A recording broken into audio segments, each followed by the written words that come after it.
Yo, monkeys, it's me, DDP Diamond Dallas Page. And you, monkey, you're listening to the Potsy and Tino show. And that's not a bad thing, monkey. That's a good thing. Bad.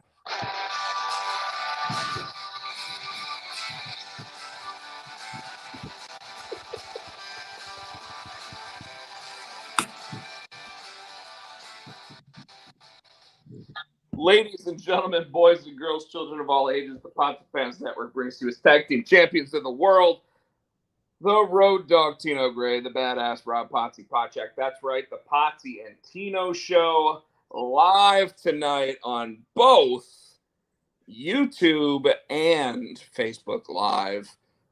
That's right. It says can't post comments to some destinations. So it's possible we are not seeing all of the comments. So if you are commenting on Facebook, we apologize. We might not be able to see it. I can see the YouTube ones coming in right now.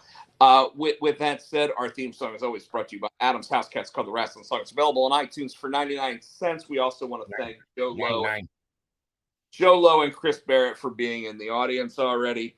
At the same time, Tino, why don't you go ahead and explain the last 5 minutes before we're on the air?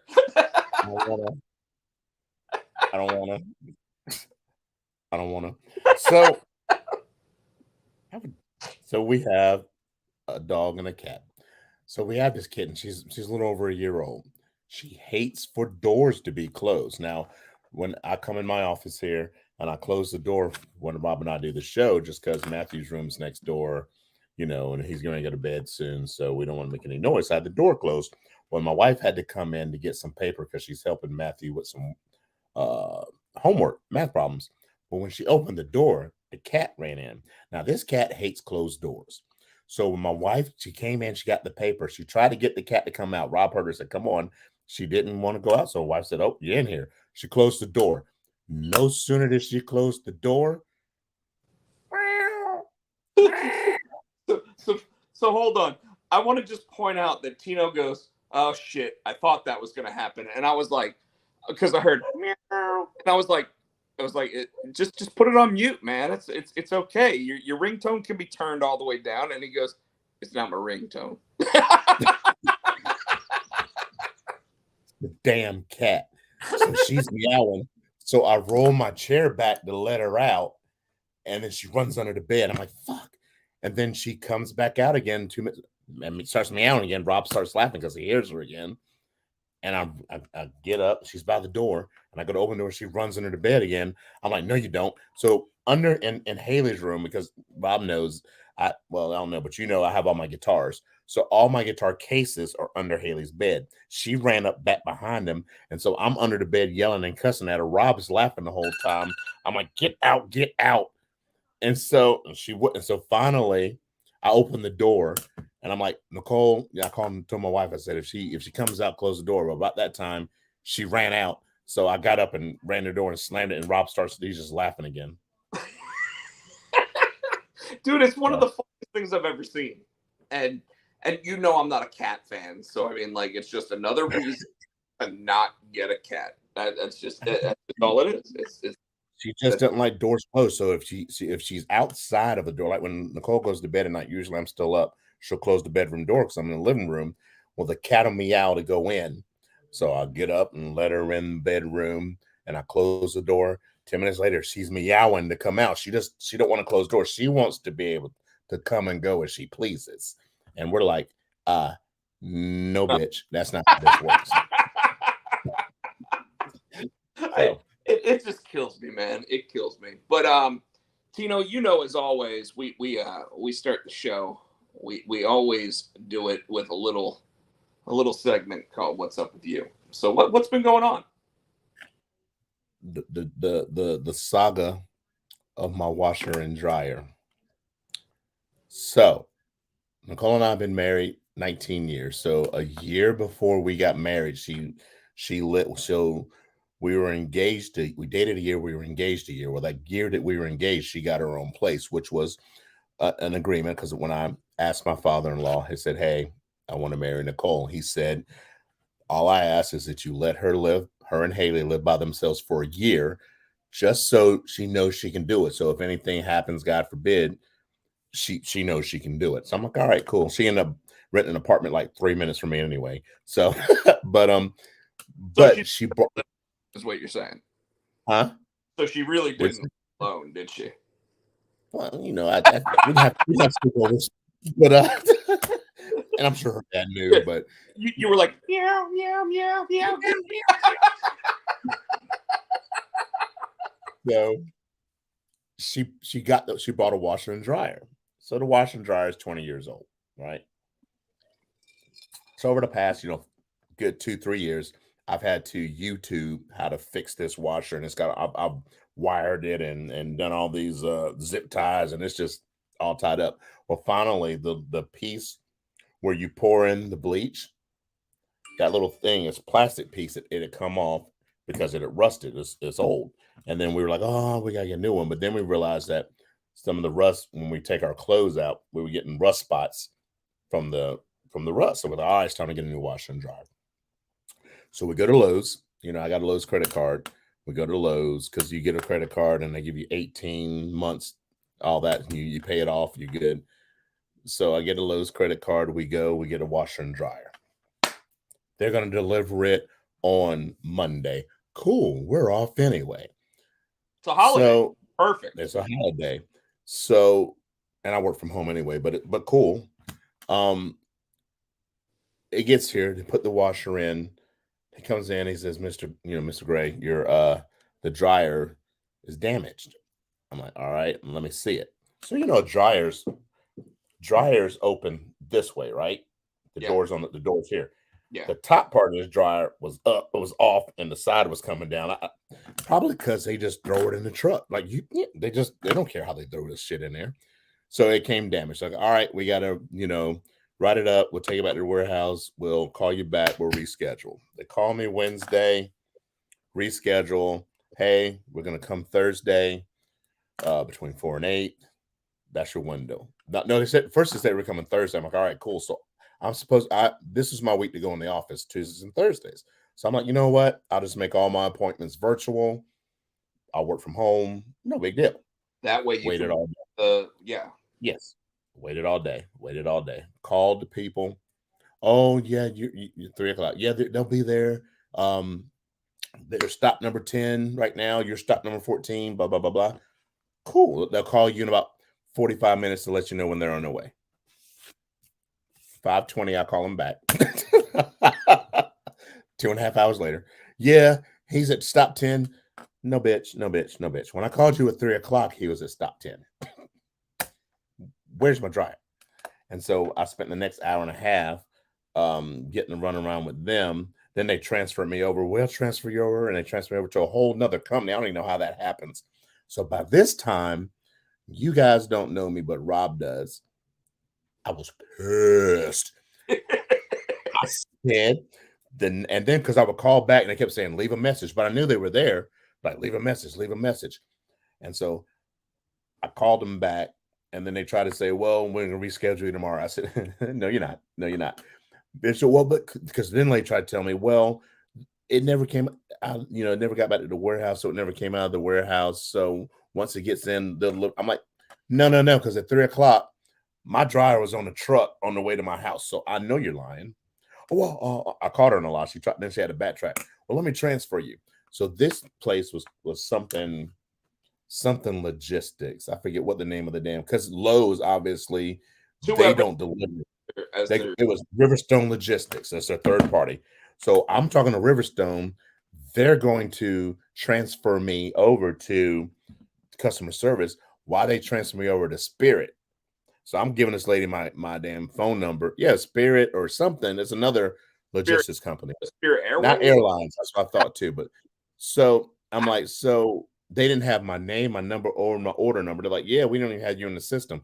I'm like, how do you transfer me to a whole nother company? So I was pissed. So finally I got a hold of somebody in Lowe's, and she was like, I explained it to her. I said, I'm just mad because I got a washer, no dryer. I'm supposed to have a dryer today, and I'm paying for a washer and dryer. I don't have the dryer. She goes, well, I can transfer you back over to Riverstone. I was like, with all due respect, if you transfer me back over there, it's not going to be good for anybody. And so she goes, yes, sir, I understand. She goes, well, and she's reading her notes, and she's like, I don't understand why did they just never show up. I'm like, no, ma'am. She goes, let me call you back. I'm like, are you going to call me back? She goes, I promise you, I'll call you back. She went back and did some research, and she called me back. She said, yeah. She said they said that they sent out a text earlier in the day, and they did, saying that they were having troubles with the truck. So all the deliveries were going to be delayed an hour. Well, she said, well, the drivers took that as, well, we're done for the day. Matter of get it done today, yeah. So she said, but they're going to be penalized because I was stopped 10. They had 4 other stops after me. When they stop, they get charged $100 per stop. Fine. They have to pay $100. She said, and since I was one of the stops, she put $100 back on my Lowe's card. I'm like, I ain't arguing with you. And she said, unfortunately, they don't have anything tomorrow, but it'll be Saturday. She said, since it's early, you can pick a time. And she gave me her personal extension and all that stuff. So I felt, I'm like, that's all I wanted was somebody to tell me where my dryer was. Stop giving me a runaround. Tell me, is it coming? Yes or no? This reminds me of the remember the 3D TV debacle I had with Best Buy. The what now? Remember the it was actually for an Apple laptop. Remember the debacle I had with them? I think so. I think, yeah, that sounds familiar. I'll try to quickly go through this because it was a year-long situation between me and Best Buy. But like the point is that like Best Buy advertised on their website that they had a laptop for $50. Now it was supposed to be $50 off, but they had it posted at $49.99. So I ordered one for delivery and it never showed up. And they kept they emailed me saying it was out of stock, but you could go on the website and it said it was still in stock, ready to ship. And it was even available at certain stores. So the whole time I'm like, so they're fucking lying to me. They're fucking lying to me. And it got to the point where like it was also that, and then they had, this was back when iPod touches were still a thing, and they had 2 $400 iPod touches on sale for $20, which were supposed to be $20 off, but they had them on the website for $19.99. So I ordered 2 of them for in-store pickup, and I picked up 2 of these iPod touches that I was able to sell for $320 each. Okay. At the same time, I was like, well, at least I got more than my money back for the iPods that I had no intentions of getting. You know my feelings with me and Apple products, Tino. Like, I am not an Apple fan. I typically just, like complain about the product, except for my iPad Pro, which has done everything that I've asked it to do in terms of art and graphic design. But anyways, the whole process, I sent them an email saying, hey, you guys lied saying that this product is not in stock, considering your website, and here is a confirmed timestamp picture, says that it is currently in stock right now and available to ship. So I have a serious problem with you guys lying to me, right? Nothing ever comes of it. I let it go because I'm like, I'm sure at some point I'll go back to this. And well, I didn't realize that I waited like 3 months. And during that 3 months, I didn't say anything. I didn't do anything. I didn't whatever. And then all of a sudden I was like, hey, did they ever respond to me? So I look up in my Google, my Gmail account, and I don't see anything. So I'm like, well, shit. I'm gonna try to see what goes on with this, because at that point my TV at the time started having issues.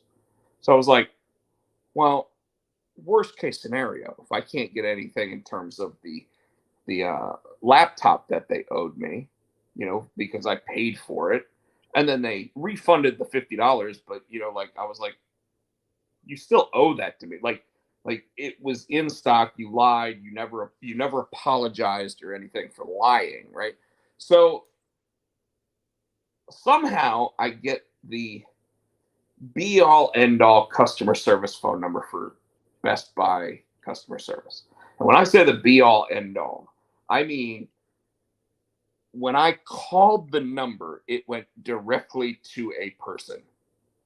Not Oh, not a press 1 for English, press no, it went directly to, I don't remember what his how'd you get name that was. number? What's that? How'd you get that number? What they sent it to me. They were Oh like, shit. please give us a call so that we can rectify this situation. Because I mean, Okay. I'm sitting there saying, I'll go to the news, I'll go to this. Like you guys lied, you never apologized. I want something. And this is because they lied. If they just said we can't honor the deal, I would have Yeah. had a much easier time handling the situation. They continued to tell me that it was not in stock. Right. And yet somebody I know ordered that computer for that price, went to a store, picked it up, and got it. So I was like, okay, somebody's lying. I don't care that it's not in stock. I care that you lied. Like like just be upfront with me. Admit you lied, and then I can get past it, kind of thing. Right. So about 4 or 5 months go by. I finally communicate with them. I get a guy on the phone, and he goes, "Rob, I gotta be honest with you." Here we go. And I'm like, "Thank God somebody's gotta be honest with me now because you guys have been lying for 3 months." And he was like, "Ooh, that's harsh." And I'm like, "Yeah, it is. But here's the deal. I don't want a lie. I want someone to tell me the truth." He goes, "The truth is, we're not going to be able to give you that laptop for that price." And I'm like, "Okay. So You knew that. why did people lie to me in the first place?" And he goes, "I don't think they tried to lie to you." I'm like, "Come on, man. You just said you're going to be honest with me." And he goes, "All right, I can tell you're gonna be sarcastic about this. You're gonna give me a hard time. You're gonna do that." And I'm like, "You GD right? I'm gonna do that, right?" Like, so I'm like, "All right, so what are you saying?" He goes, "Well, what can I do for you?" He's like, "We're willing to give you a $50 Best Buy gift card." And I'm like, "But hold on. What good is a $50 Best Buy gift card if all your company's going to do is tell me that every time I order something, it's out of stock?" And he goes, "Okay, now you're just being mean." And I'm like, "No, you just told me that the product was out of stock. I know it's not because other people got it. So why would I want a gift card?" He goes, "Okay, tell me what you want." And I'm like, "Well, I'll be honest with you." And I forget what his name was, but he was super cool because I mean, I literally felt like by the end we had a rapport, right? But he's like, I'm like, "Well, my TV started going on the fritz." And you know what he said to me, Tino? He goes, And that's what he said. And "No," he so went, "Now we're talking." And you could hear it. You hear that? yeah. And I was like, "Well, what are we talking?" And he goes, "Have you looked up the TVs?" And I said, "Yes." I said, "I want the LG TV. I know the exact model that I want. You guys currently have it on sale for $14.99. HH Greg has it on sale for $9.99. And he goes, "Well, hold on a second." And you hear him clicking on the keyboard and everything. Figures out that yes, H.H. Gregg has a similar model, not the exact model, but a similar model on sale because that's how they always avoided the price match guarantee shit. Was it would be like the model would be like LG 5501A, and then the Best Buy one would be like 5501B, so that way they didn't say that it was the exact model. And he goes, listen, I can see that the specs are exactly the same. I see that their TV is on sale for $9.99. The TV you want is $14.99. So I'll tell you what I'm going to do. That $50 gift card that I said I was going to give you, I'm going to bump it up to a $150 gift card. And I'm like, well, that doesn't help. And he goes, but I'm going to match the price of the TV at H.H. Gregg. And I'm like, well, yeah, but I still need it delivered. I still need this. And he goes, really, Rob? You're going to bust my balls at this point? And I'm like, fuck yeah, I'm going to bust your balls like this at this point. Like, seriously, like, it's been 3 months. I didn't get my $1,500 laptop for $50. Yes, I'm going to bust your fucking balls. And he goes, all right, I'll tell you what. I'm going to make the gift card a $350 gift card. That way it covers all of the expenses to get it delivered to your house. We will pick up your old TV if you want us to. I will sit there and also match the $9.99 price of the other thing, blah, blah, blah. Before I knew it, Tino, I was getting, it wasn't just a $1,500 TV. It was like a $2,300 TV that I got for like $879. Ass. And I was like, let's say his name was Mark. I was like, Mark, fucking deal. Let's do this. And he goes, that's Chris what Barrett I like to hear, Rob. You hear Chris Barrett said? Chris said, Rob, you robbed that poor guy. Rob Jarrett. He called you Rob Jarrett. He called me Rob Jarrett. See, I would have called me Rob Barrett there, but but no, so and the whole thing is that like I really firmly to this day believe if they had just been upfront and honest, hey, we cannot honor that price. They offered a $75 gift card at the beginning. And I was like, I don't want a $75 gift card from a company that might not honor their deal. What does that mean? What is a $75 gift card if they go, sorry, that gift card's no good here? You know what I mean? Not so a damn thing. But this guy ended up being on the phone with me while I connected to Best Buy customer service, ordered the computer over the phone, which I had never heard of. And I worked at Best Buy for 4 years. So got them to order it, got him to sit there and approve the pricing, gave like the number that he needed to get the pricing down to that price, everything else. And then it was, Rob, the only thing I can't do is I can't deliver it. And I'm like, well, what's that mean? And he goes, well, the store at this particular location has it in stock right now. Go there tomorrow. You'll already have it paid for and everything else. You can go pick it up. And then I literally sold, or I gave the old TV to somebody else and said, hey, if you can get it working, it's yours. You know what I mean? It was a $1,000 TV, and they were able to. They actually took it somewhere and they put a new tube in it and they got it working again. So two people got TVs for about $1,500 less than what the actual going price for the TV was. So the thing is, and I think that you'll agree with me, if you're just honest about the shit, people like you and me are a lot more understanding about the situation.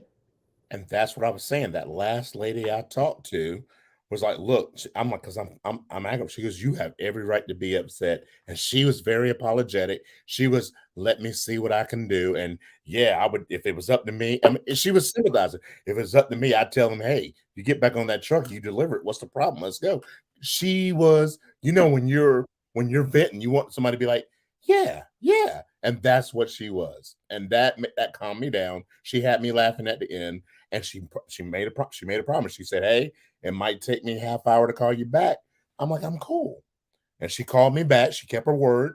And then she said, hey, look, I know it's for the inconvenience. This is what I can do. That's all. Like you said, that's all. You're honest. You're listening. You're not trying to talk over me. You're not trying to, change the subject or give me the runaround. Be straight up. And she said, I don't want to sugarcoat it. You're not going to get it today. And that's all. Thank you. This thing right here. When I ordered my phone from Verizon, and this one is a much quicker story. When I called them up because I was told, hey, your phone. The Great Legend Show. What's that? The Great Legend Show said, hey. Oh, Legend. Welcome to the show, my friends. Missed you, buddy. So when I ordered my phone, it had a problem with it. For whatever reason, it wasn't connecting to Wi-Fi correctly or whatever. And I went back into the Verizon store. The Verizon store told me, hey, it's a known issue. Just give it another couple days, right? Well, when I brought it back in saying it's still doing this a week later, they were like, well, your phone's out of warranty at this point. It's out of the 14-day return policy. And I'm like, well, you guys were the ones that told me that the phone needed to wait a couple days. Like, it's not my fault. I legitimately did what I'm supposed to. I brought it back, and you guys are telling me that I can't do this, right? And they were like, well, this is what we can do. We can order you another phone, and we'll replace it under the warranty information on it. Okay, what does that mean? Well, it means you take the one that you have home, you'll get another one shipped out to you, and then you just ship the old one back. I'm like, okay. When I got it, it had a big sticker on it that said refurbished. Now, I bought a brand new phone 2 weeks before that. 2 weeks. And they sent me a refurbished phone, right? So I go back to the store and I'm like, hey, what's the deal with this? Like, I legitimately brought it in within the first 2 weeks. You guys told me to hold on to it until the 2 weeks was up so that way maybe the Wi-Fi issue would be fixed. It's not. They send me a new phone, but it's not a new phone. It's a refurbished phone. Mm-hmm. I bought a new phone. I paid new price. I should get a new phone. And they're like, well, yeah, but you only get that for the first 2 weeks. After the first, so they stuck to their guns on all of this, Tino. They stuck to their guns of the 2-week window is all you get for new. After that, you get it replaced with refurbished and blah, blah, blah. And I'm like, it's your fault. And they wouldn't do anything about it. They finally tell me, you can call customer service. So I call customer service, and I'm on the phone, and I'm being yelled at by the customer service person of exactly the same thing. You have 2 weeks to bring the phone back. And I'm like, they told me to hold on to it until after the 2 weeks. And now I've got a refurbished phone, even though I paid full price for a new phone. And they're like, well, we can't do anything about that. And I'm like, so I finally just said to them, I'm like, all I really want is the difference in price between the new phone and the refurbished phone. Because I don't care if I buy refurbished. I just care that I pay the right price. And they looked at like you could tell they looked into their phone and they're like, oh, is that all we're arguing about? Motherfucker, what the? And they're like, if that's all we're arguing about, I can put a $50 credit on your account. What the fuck, man? Why did it take 3 weeks to figure out that you could drop the price of my phone by $50? So I'm thinking about it, and I think I told you, I really, Rob will tell you, I'm an Apple guy. I got an iPhone. I'm talking to you guys right now on my MacBook. But I told Rob a couple of weeks ago, I really, really, really like that Samsung Galaxy Z Flip the 5, the clamshell. and I was looking at it, and Yeah, somebody told me, not the book one, not the no, name. the clamshell, like the razor, it's the Right. clamshell. And I went into the AT&T store, and they were like, because I told Rob, as soon as iPhone gets a foldable, I'm on it, the clamshell. And so I went to the AT&T store just to look at the Galaxy, and they're like, well, Apple's coming out with a flip next year. I'm like, yeah, I can wait a year. But I keep looking at that phone and looking at that phone. And then I see AT&T has something you can, if you have a trade, so that phone's $999. And if you have a trade, you can, with the eligible trade, you could possibly get that phone pretty much for free. Well, I thought that specifically was a Samsung trade. I don't know, because I looked on when I did one on my phone online, it said, what do you have to trade? And it gave you different brands. And I said the Apple and my iPhone and all the other stuff. And it doesn't have any scratches, it doesn't have any dings. And it's I can get at least $1,000 for it. And that Samsung's $999. And And I mean, it's free. What's the harm? I'll have a Samsung for a year, and then when the flip phone for Apple comes out, I'm going to get it in it. You know what I mean? well, except read the terms and conditions, because I think that it requires you now. Granted, you could outright go to an Apple store and buy an Apple device, but like, I think that their terms and conditions require you to not be off of Apple's or AT&T service for at least 2 years, and like dumb shit like that. But my point is like, if you were to go back to an Apple store, you won't be able to replace that phone for like 2 years. So like, you can walk in store and buy one outright for the $13.99 or whatever the hell the shit it costs. I mean, I can't believe that the iPhone costs more than the fucking iPad. Like, how fucking crazy is that shit? So I mean, I do the payment plans through AT&T anyway, blah blah blah blah. Right. But to pretty much get that phone for free and just be able to fuck off with it and then the Apple does come out the phone, I'll just get the fucking flip phone. You know what I mean? I'll sell this because it's a year. I'm sure I'll sell that, and I'll get the. But it's a real good looking phone. So two things here. One, I want to go ahead and say I think that it's hilarious that our comments are having their own conversation. Like, I was looking at that too. Like, Great Legends, Eric, and Joe are all talking about different concerts and shit that they're going to. Yeah, they've been doing that all night. It's cool. That's awesome. And then you and I are talking about like how to rig the system in your favor when it comes to getting electronics. But and I agree with you. I think that it's one of those things where, like, at this point, if you want to try it out, then go ahead and do it, dude. There's no reason why you shouldn't try out the Samsung device. And the biggest worry is that, like, if you transfer your music over to Samsung, you might not be able to transfer it back over. So what I would tell you to do is, if you have multiple Apple phones, make sure that your iTunes stuff is saved to one phone. So that iTunes stuff already saved to my MacBook. Well, then you're fine. That's kind of what I was going for. Yeah. But yeah, my only issue is, like I said, they've got a whole nother conversation going on. It's funny. I mean, Great Legends kind of trying to chime in with both. He's saying I always go AT&T iPhone SE model. SE models are older, but they G fast. So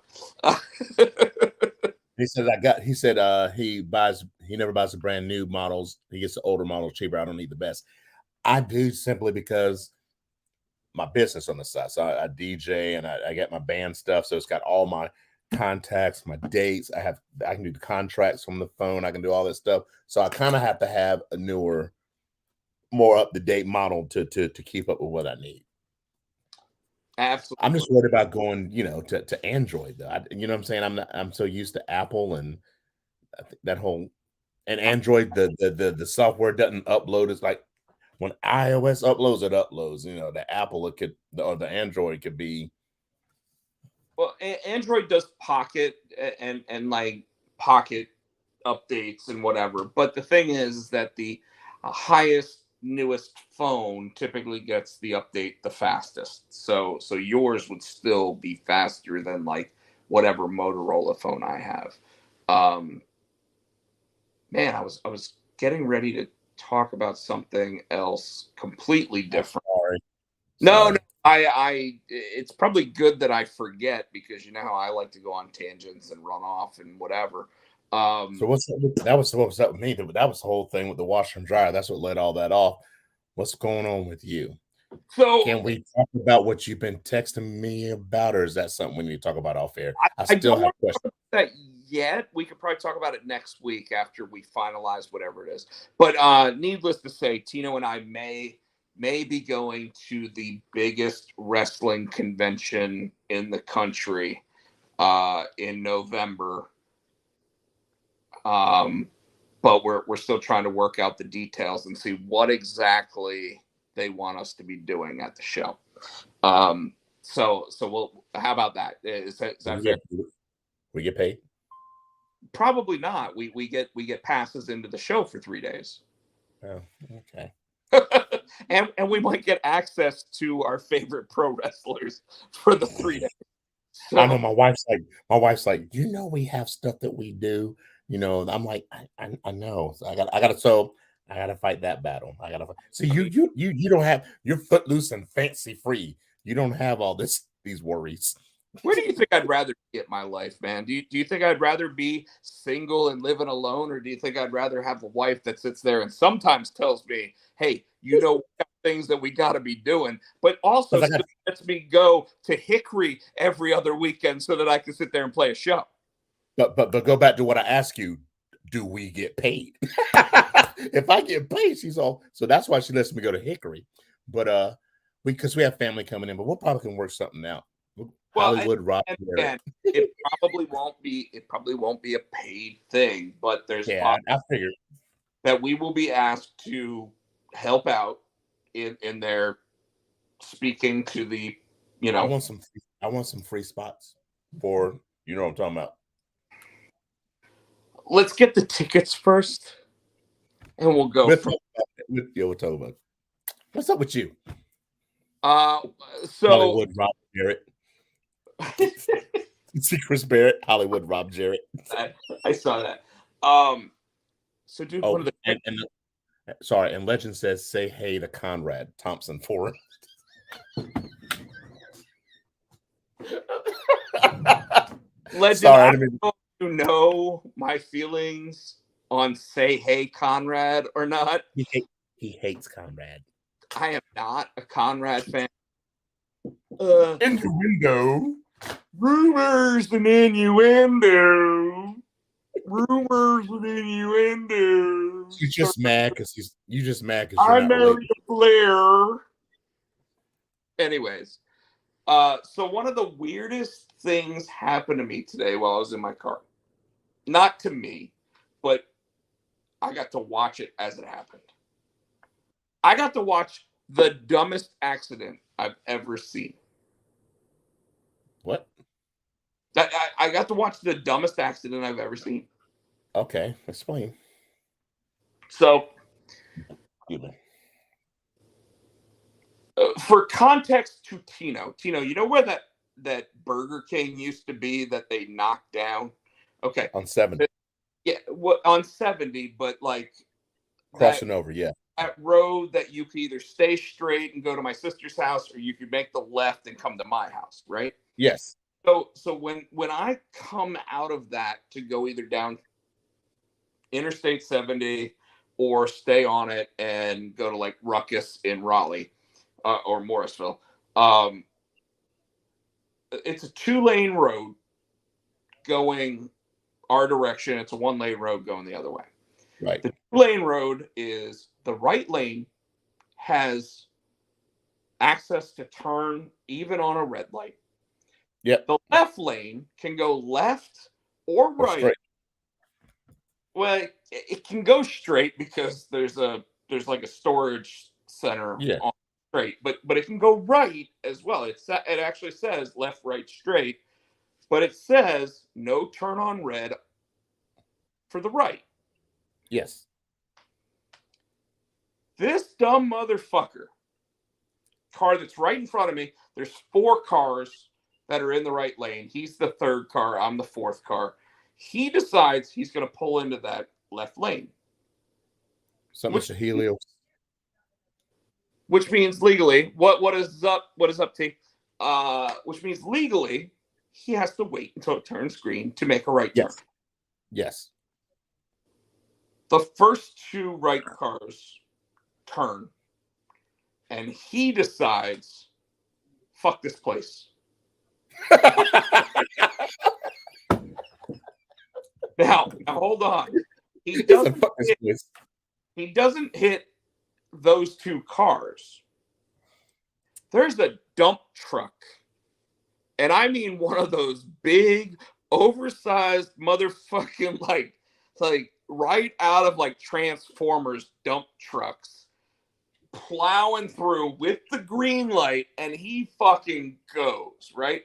So he goes, and this guy in this red mini, it might have been a woman, I don't know who was driving, I didn't actually see who was driving, pulls, can't stay in the right lane because there's 2 cars turning, so he goes into the left lane, she goes to the left lane.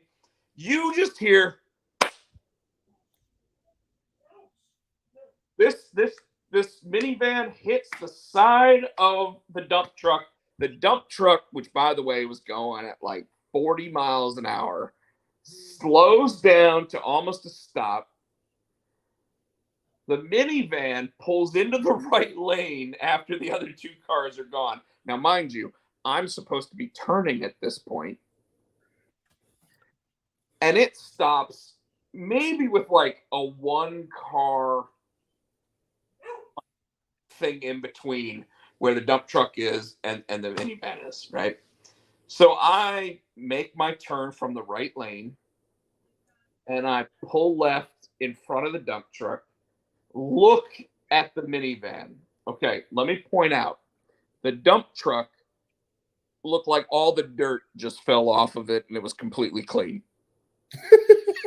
No damage done to the damn dump truck at all. Nothing. Like the dump truck looked like it was pristine at this point. But when it hit, by the way, a big white dust cloud. A big white dust cloud. Like, and I was like, oh God, let me make sure my vents are closed and everything. You know, like one of those things. But when I pulled because I did and I went into the left lane, got around the dump truck and looked over at the minivan, fucker was mangled. Like the entire side of it was destroyed. Like they probably wouldn't even be able to open the door. Oh my God, were they hurt? I don't know. I kept driving. You were a witness. You didn't stop. No, dude. I was on my way to somewhere, and everybody was like that's one of those things where like, and all I'm hoping, because I'm an asshole and I know this, all I'm hoping is that person in the red minivan got a ticket for running a red stop, like do not turn right on red. So that's the dude that hosts. Okay, so he calls that sentence. So you said he got what he. Okay, I thought the car turned and the van was trying to get out of the way of the car. No, the van was the asshole. Gotcha. Yes, not the dump. The dump truck probably no. See, because they were in. I thought another car caused the van to run into a dump truck. No, I didn't realize the van was the asshole. I got you now. No, that van just pulled right in, and I saw the whole thing, and I was like, "What is that motherfucker did there? What the fuck?" By the way, about 10 minutes later on my drive, I witnessed as somebody who was driving a BMW 325i pulled in front of me and almost caused me to cause an accident. And I was so pissed off. Like I got road rage to the point where I made sure that I pulled around, got in front of them, and I just kept going.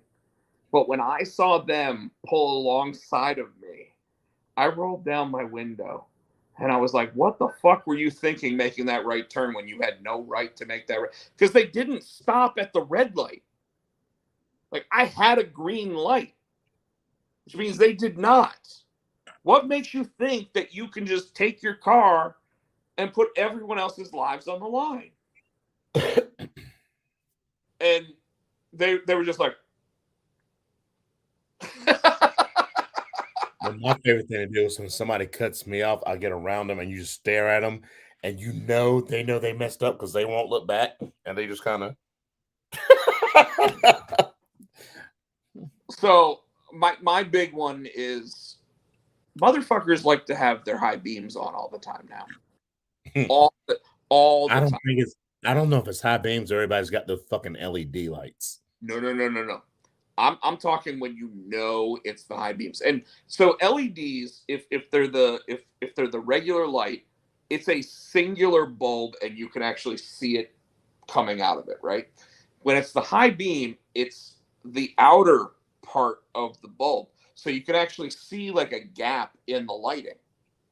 So both lights will have a gap before you actually see that protrusion of light. So you know almost every time that it's the high fucking beams.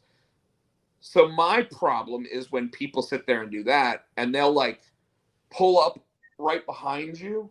So what I'll do, like on the highway, is I'll slow down and I'll pull behind them and I'll just hit my high beams and be like, "What now, motherfucker? Like now you want to play this?" Like, I hate it. I hate it. My car is so smart, Tino. It's smarter than me. It tells me when pedestrians are on the left and right side of my car. Okay? It tells me when it should not turn on the high beams, and it turns them on for me. It turns them off as soon as it sees another car.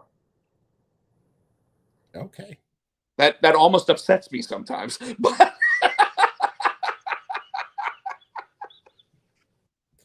But it does that. Anyway. It doesn't tell you when a train arm's going to come down and hit it. No, it just that is one thing my car does not do. Want to retell that story real quick? I know it's been told on the show. I think we was NXT. We were living NXT in Charlotte, and I think we were trying to get around another car or something. We couldn't get over.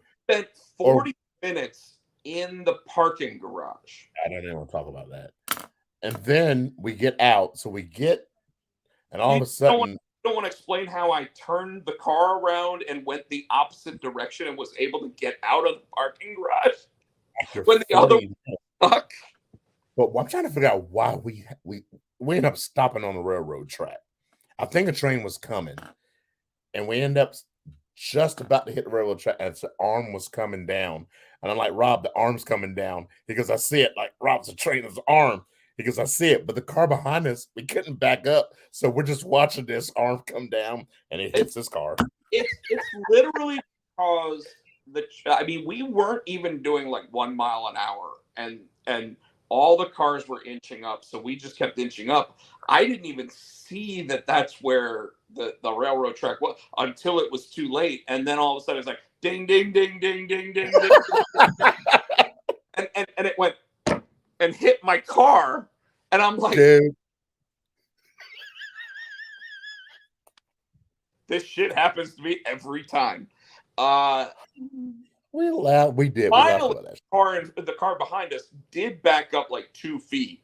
And I was able to back up like 2 feet because if I hadn't, the train would have hit us. The train was only doing, by the way, folks, the train was only doing like 5 miles an hour, but it would have got hit. It would have moved my car across traffic through all of the other cars if we had stayed exactly where we were. Yeah. And thank God it was Tino in the passenger seat, not my ex-wife, because with Tino's Rob, you know that's coming down, right? and then after I'm like, yeah, Tino, shut the fuck up. I know that's good. And Tino's just like, I just laughed. You just had to laugh. well, you didn't. You weren't even laughing out loud though. You were like, if it was my ex-wife, she'd have been like, I told you it was coming down. I told you it was coming down. I told you it was coming down. Why didn't you move the car? Why didn't you move the car? It's like, where the fuck did you want me to move the car? Did you want me to move it fully into the lane with the with the There was nowhere for us to go. no. And I was like, and I think I knew you knew it was coming down, but I think I'm just saying out loud, like, that arm's coming down. It's just, I was just in shock, like that arm's about to hit the car. It was one of those. You knew how frustrated I already was. Yeah. Considering one, that was the night that when we went to see Monday Night Raw, the people sat in our seats for the first half an hour of the show. No, that wasn't that night. That was the NXT show. Oh, no, you're NXT. That was NXT. With Jason and his dad. Yes. It was us waiting to leave. Yes. And then finally got in the car to leave. There was a massive stop for whatever reason, and there was no way around it. And then I noticed cars behind us turning around, and you're like, Rob, I don't think that's a good idea. And I'm like, dude, they look like they're getting out. And then I looked around and I saw that they were actually moving on the other track. So I was like, fuck it, I'm doing it. Turned the car around, went out the other way, and got out like this. But we'd already been there for like 40 minutes. Anyways, all right, we have not talked about pro wrestling at all, and this week one of the craziest and biggest stories.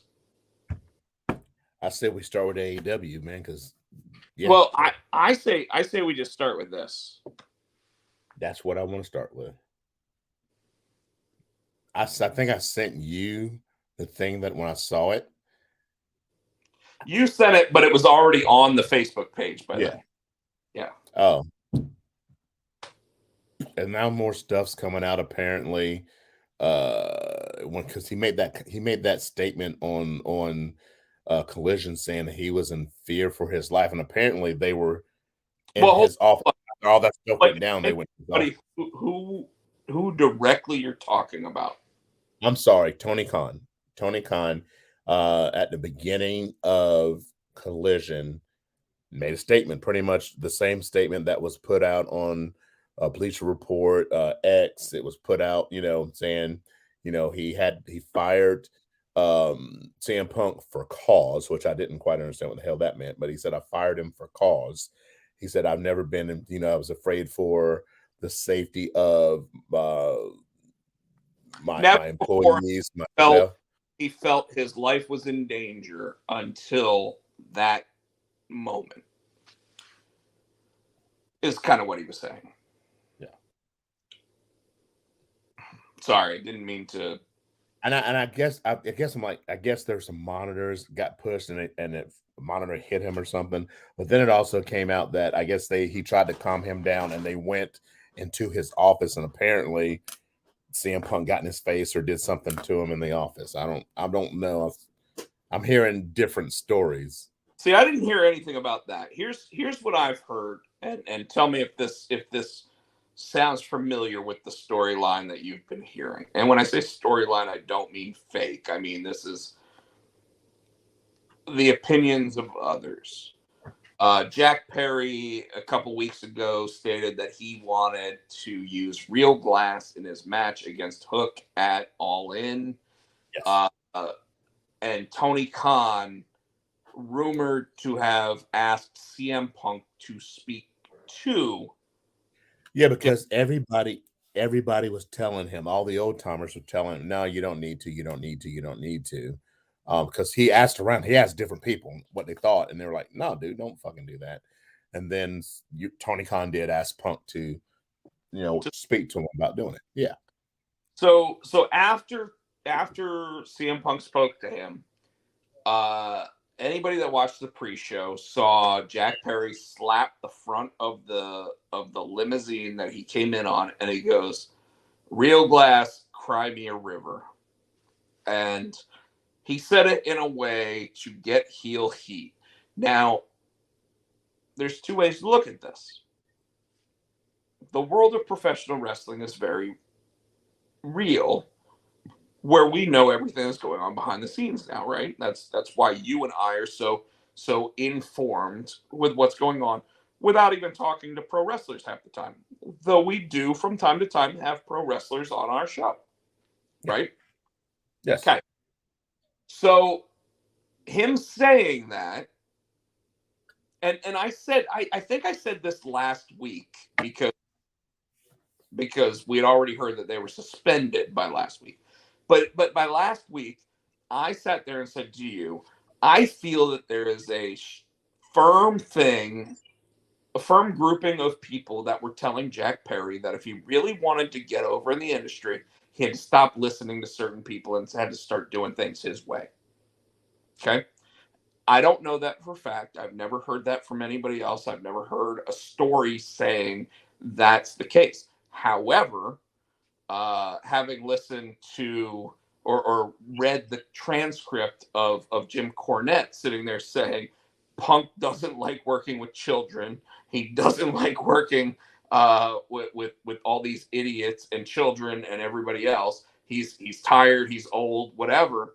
Kind of makes me think that when Jack Perry went to the children, which would be the elite sat there and said, "Don't listen to them. Just do what you think is best for your future, because only you can get you over."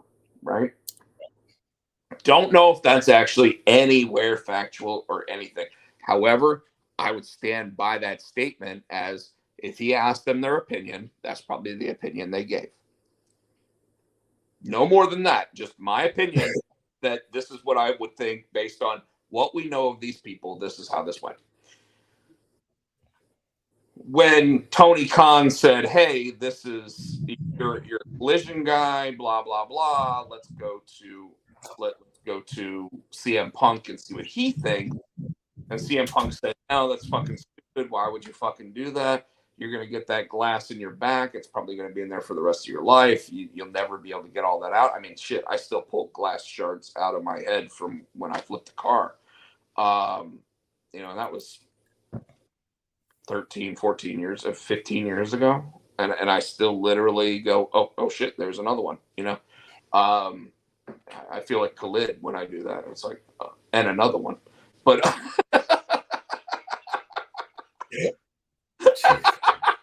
I popped you on that.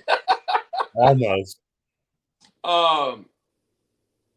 So I really think that's where it started. But Tony Khan apparently asked CM Punk to go talk to him. When he talked to him, everybody thought that was done. And then Jack Perry went and did what he did, and then went backstage. And of course, the very next match is CM Punk. So you've got egos walking past each other. And CM Punk said, "What do you think you're doing?" And the rumor is that Jack Perry said, "I'm trying to get real heat." Well, now, Tino, I'm going to stop here for a second and ask you. While we know the internet is hot on everything going on in pro wrestling, right? Did everybody know that CM Punk and Jack Perry had a conversation backstage that said, "You shouldn't use real glass"? No. Because it wasn't widely promoted, wasn't widely reported, right? Okay, so getting back into it, after that, CM Punk probably sat there and said,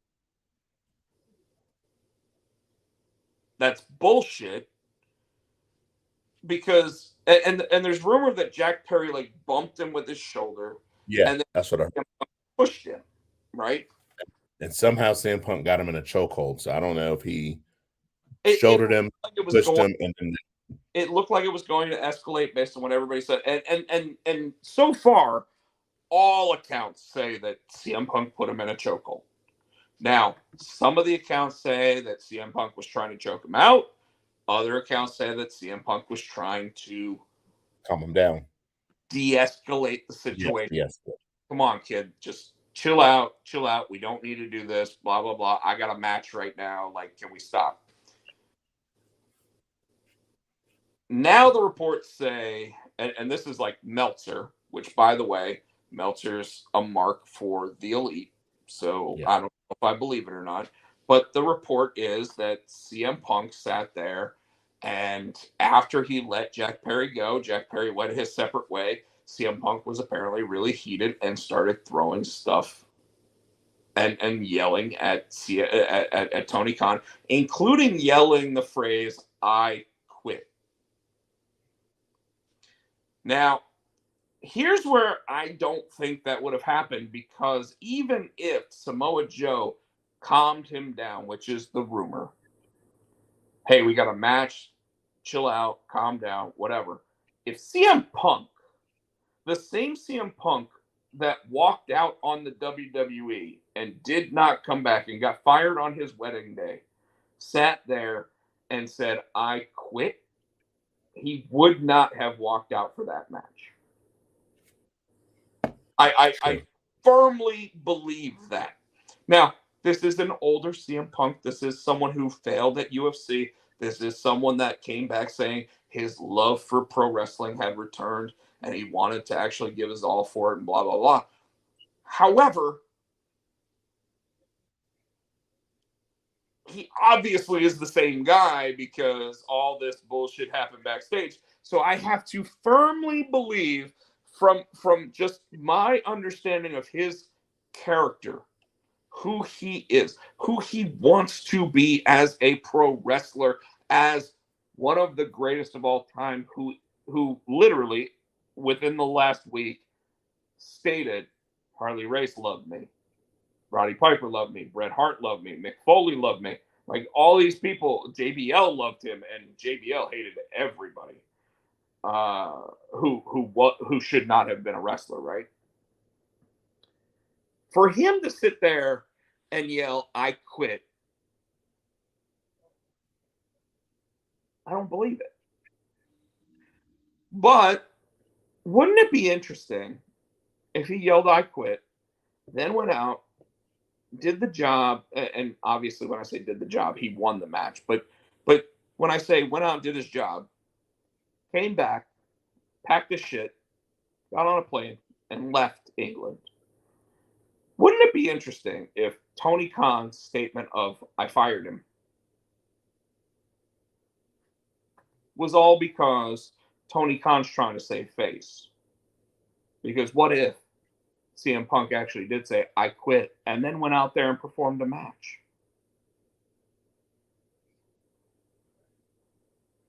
It's mind-boggling, isn't it? Yeah. And by the way, I don't condone this random violence going on backstage. I don't know if you saw the Jim Cornette comments, but Jim Cornette basically said, if Jack Perry had just done his fucking job and not said a goddamn thing about the glass, and even used it, if he had just not said anything about the glass, Yeah. CM Punk would have worked the pay-per-view and would be there. Literally, that's how different the world would be. And Jack Perry wouldn't be Suspended. Which, by the way, did you see Eric Bischoff's comments? I almost want to quote these,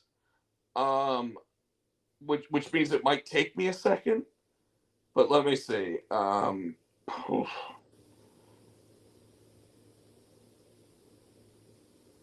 Because his comments about Jack Perry. All right, here is a quote from Eric Bischoff on his 83 Weeks podcast, if I remember correctly. Just cut the guy, Perry, loose. First of all, you're talking about a thimbleful of talent to begin with. He's really only there because his dad, Luke Perry, was a soap opera star. That's it. Otherwise, he's making $200 a night on the indie circuit somewhere. This guy is not a star. He'll never be a star. By virtue of the fact he thinks using real glass is going to get him heat. It should tell everything you need to know about his potential. He doesn't understand the very fundamentals of the business. Now, by the way, that is from a guy that beat the WWE for 83 straight weeks. I'm here. What was that noise? Hold on. Siri thought I said something to her. I was like, you said 83 weeks, and I don't know why she woke up, but she did. She was like, "Oh, let me find 83 weeks." Yeah. But consider that statement. Now, how often do Eric Bischoff and Jim Cornette agree? And yet they seem to here. Now, Tino, I know a lot of our watchers, a lot of our listeners, everything else, love the fact that AEW is a new source of pro wrestling for people that don't necessarily like WWE programming. But I have to say, without a shadow of a doubt, that if Tony Khan doesn't start acting like a boss. Now remember, this is the guy that dressed up like Orange Cassidy. You've heard somebody else say that, because I heard somebody say that exact same thing. I think it was Cornette.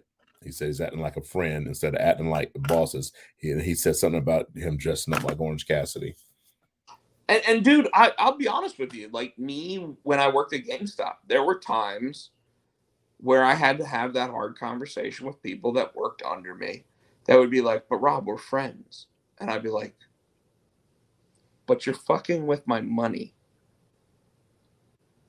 Because me working here puts food on the plate for my family. And they'd be like, "But Rob, you're single." I'd be like,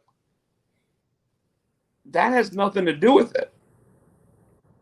You're fucking with my money. You're fucking with my family." Like, what we do outside of here, I can't. I could be single. I could have 17 kids. It doesn't fucking matter. You fuck with that, and we're gonna have a problem. Now, granted, do I think CM Punk was 100% in the right? Fuck no. But if he got told, go talk to Jack Perry, and then, and by the way, this has been reported, he got told to go talk to Jack Perry about wanting to use the real glass, and then Jack Perry got in his face after the fact that he used real glass, then CM Punk really isn't the one to blame for anything that happened. Him saying, or Tony Khan saying that his life was in jeopardy. How does he not think that CM Punk would feel the same way? But I have a little complete side piece here. Okay, and it's not real. It's totally hypothetical. And anybody in the audience, by all means, play along. If you're on Facebook and you're trying to play along, we probably won't see it until after the show's over. Unfortunately, I apologize. StreamYard doesn't necessarily let us do this until after the fact. But Tino, here's the deal. Let's say now that I like to call him Skinny Fat Phil. Okay? Skinny Fat Phil. Let's say Skinny Fat Phil, CM Punk, signs a 6-month contract with the WWE, and the date that it starts is Survivor Series. So it's November, which means November to May. And let's say they go by the rumored Skinny Fat Phil started putting feelers out to say, hey, if I get fired, could I make a return at the Royal Rumble where the guy that throws me out of the Royal Rumble is who I face at WrestleMania? and then I go my separate ways in May, or if we like what's going on, we extend it another 6 months. Okay? My question to you, my question to everybody in the audience, if you're able to send us a comment on YouTube, here it is. Who would you have be that wrestler that throws them out of the Royal Rumble and goes on to face them at WrestleMania? Does the person beat Punk at WrestleMania?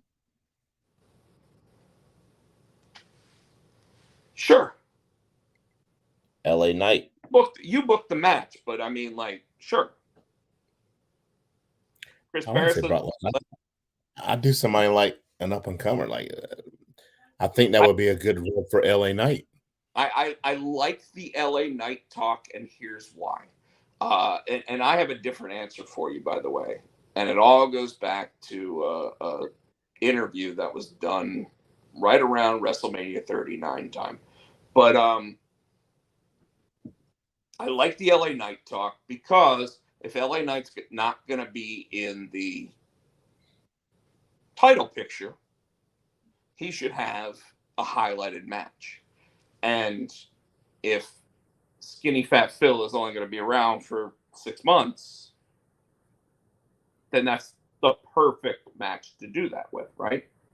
Have him take the GTS, have him kick out, have him sit there, hit the blunt trauma, and which I almost think that PG WWE may change the name of blunt force trauma.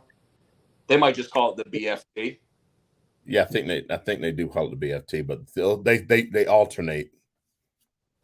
But they've been calling it blunt force trauma recently. Yeah. But I like your answer. I do like that. Chris Barrett said Brock Lesnar.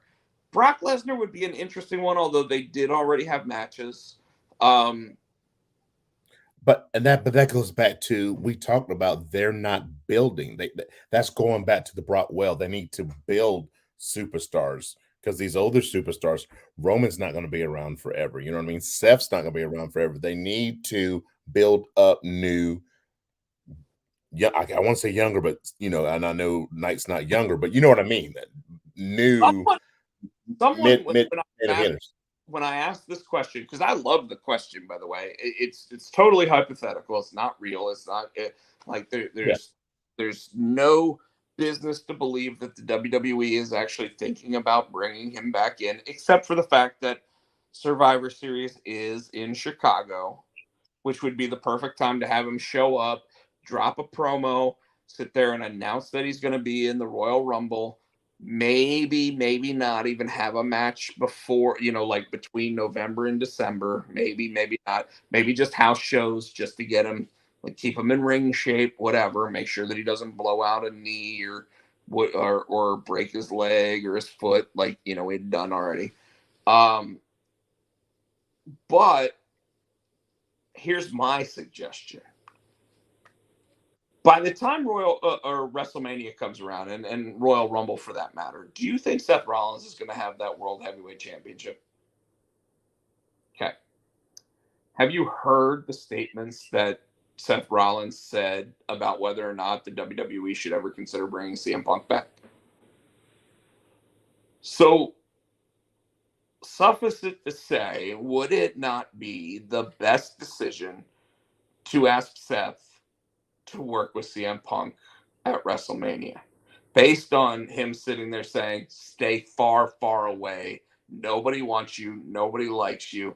And dare I say, it would almost be a AEW-esque feeling when you have that raw emotion of conversation going from the two of them, where real feelings would be coming out of Seth Rollins saying, hey, when I got brought in to WWE, I was CM Punk's lackey, and I had to work my way all the way up to the top. Now he's coming back and he thinks that he's on my level, and he's not. Like, I think that that's where the real story is. However, if you had said Sami Zayn and having a heel CM Punk, I'd have been okay with that. If you said Kevin Owens and a heel CM Punk, I'd be okay. Heck, babyface, Kevin Owens or Sami Zayn versus CM Punk, I'm okay with that. Except a lot of I would love Tommaso Ciampa in that role. In fact, when we and obviously we're going to talk about and we got to start doing it soon because you want to go. But we've talked about a lot of good stuff. Based on the way the conversation went, it almost looks like Ciampa's going to be the one transferred over to SmackDown when everyone thinks it's going to be Cody Rhodes. And I still think that they should let Cody win the Royal Rumble and then move over to SmackDown. Well, we'll talk about it when we get to WWE.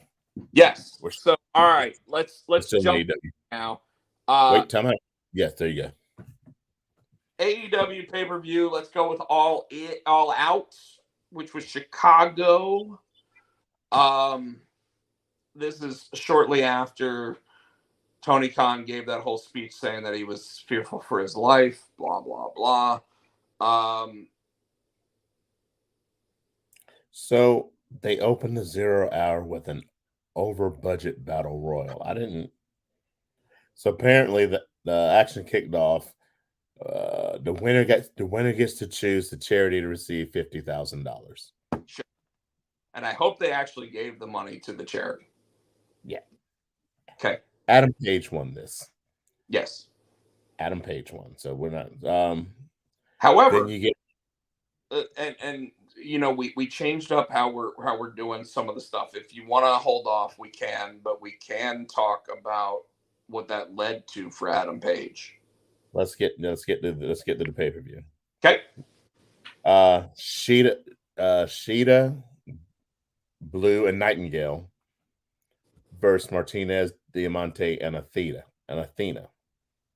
which that was on the 0 hour as well. And Hikaru Shida, Sky Blue, and Nightingale won that match. And I didn't watch this pay-per-view. Did you watch it? All right. So the Acclaimed and Daddy Ass versus Jarrett Lethal and Singh for the trios. Apparently they had Rodman in their corner. Yes, they did. And I didn't see it. He hit Jarrett with the guitar. All right, and so the Acclaimed and Daddy Ass won. Yes. Now I thought that was supposed to be a return bout. That was them versus the House of Black, but apparently not. Yeah. Okay. Better Than You, baby, against the Dark Order, which I heard was a good match. I didn't see it. No reason to believe it wouldn't be a good match, and based on everything that I did see from highlights and everything else, it was. MJF and Adam Cole went over. The Dark Order did what they always do. They put on a good match. And MJF looked worse for wear at the end of it. Which led to, as they're going up the ramp, Samoa Joe's music hits. And Joe comes down the ramp and just pie faces, just pushes MJF and gets in the ring. He pushed him, but he pushed him off the ramp. And so MJF, he's still selling the neck. I guess his neck got hurt in the tag match. He decides he wants to run in the ring and attack Samoa Joe, who just pretty much just yokes him up like this and just has him and just dragging him around the ring. And they operation. Yeah. All security and everything else. Yeah. And by the way, this was completely a callback. And was meant to be, and we'll talk about a little bit more when we talk about like AEW Weekly Show, but it was a callback to when Samoa Joe was the NXT World Champion. MJF was 19 years old, and if you looked when Samoa Joe did the whole push, he just walked down the ring like yeah, like that. And there's not many people that could get away with that kind of like shit-eating grin on their face after pushing the world champ. And Tino, I don't even know where this fits in our broadcast, but I kind of wish the Ring of Honor TV Championship, if they do a match between him and MJF, that it becomes a unification match, right? And then I would also do the same thing with the Ring of Honor World Championship and the International Championship that Moxley has. And the reason why is because I think AEW has too many fucking titles now. But then you take away the ROH titles. And till they have their own show, should they have? They do. It's on ROH, whatever They have once every like 3 months. Yeah, I don't think he's going to do that because once they do have their own show, then they have to relaunch titles. I don't think they're going to do that. Luchasaurus and Darby Allin. We all know that Darby wasn't going to win that match. How's everybody's father tonight? What'd you say? Christian Cage at the media scrum. The first thing before anybody asks him a question, he just sits there and he's like, "Just have one question for everybody. How's everybody's father doing tonight?" Dude, this is the best. This is the best Christian Cage has ever been. Miro versus Powerhouse Hobbs. Great match. Fun. Lana came back. CJ Perry. And who looked like they didn't want her there? Miro. Not Powerhouse Hobbs. Miro was like, oh, God.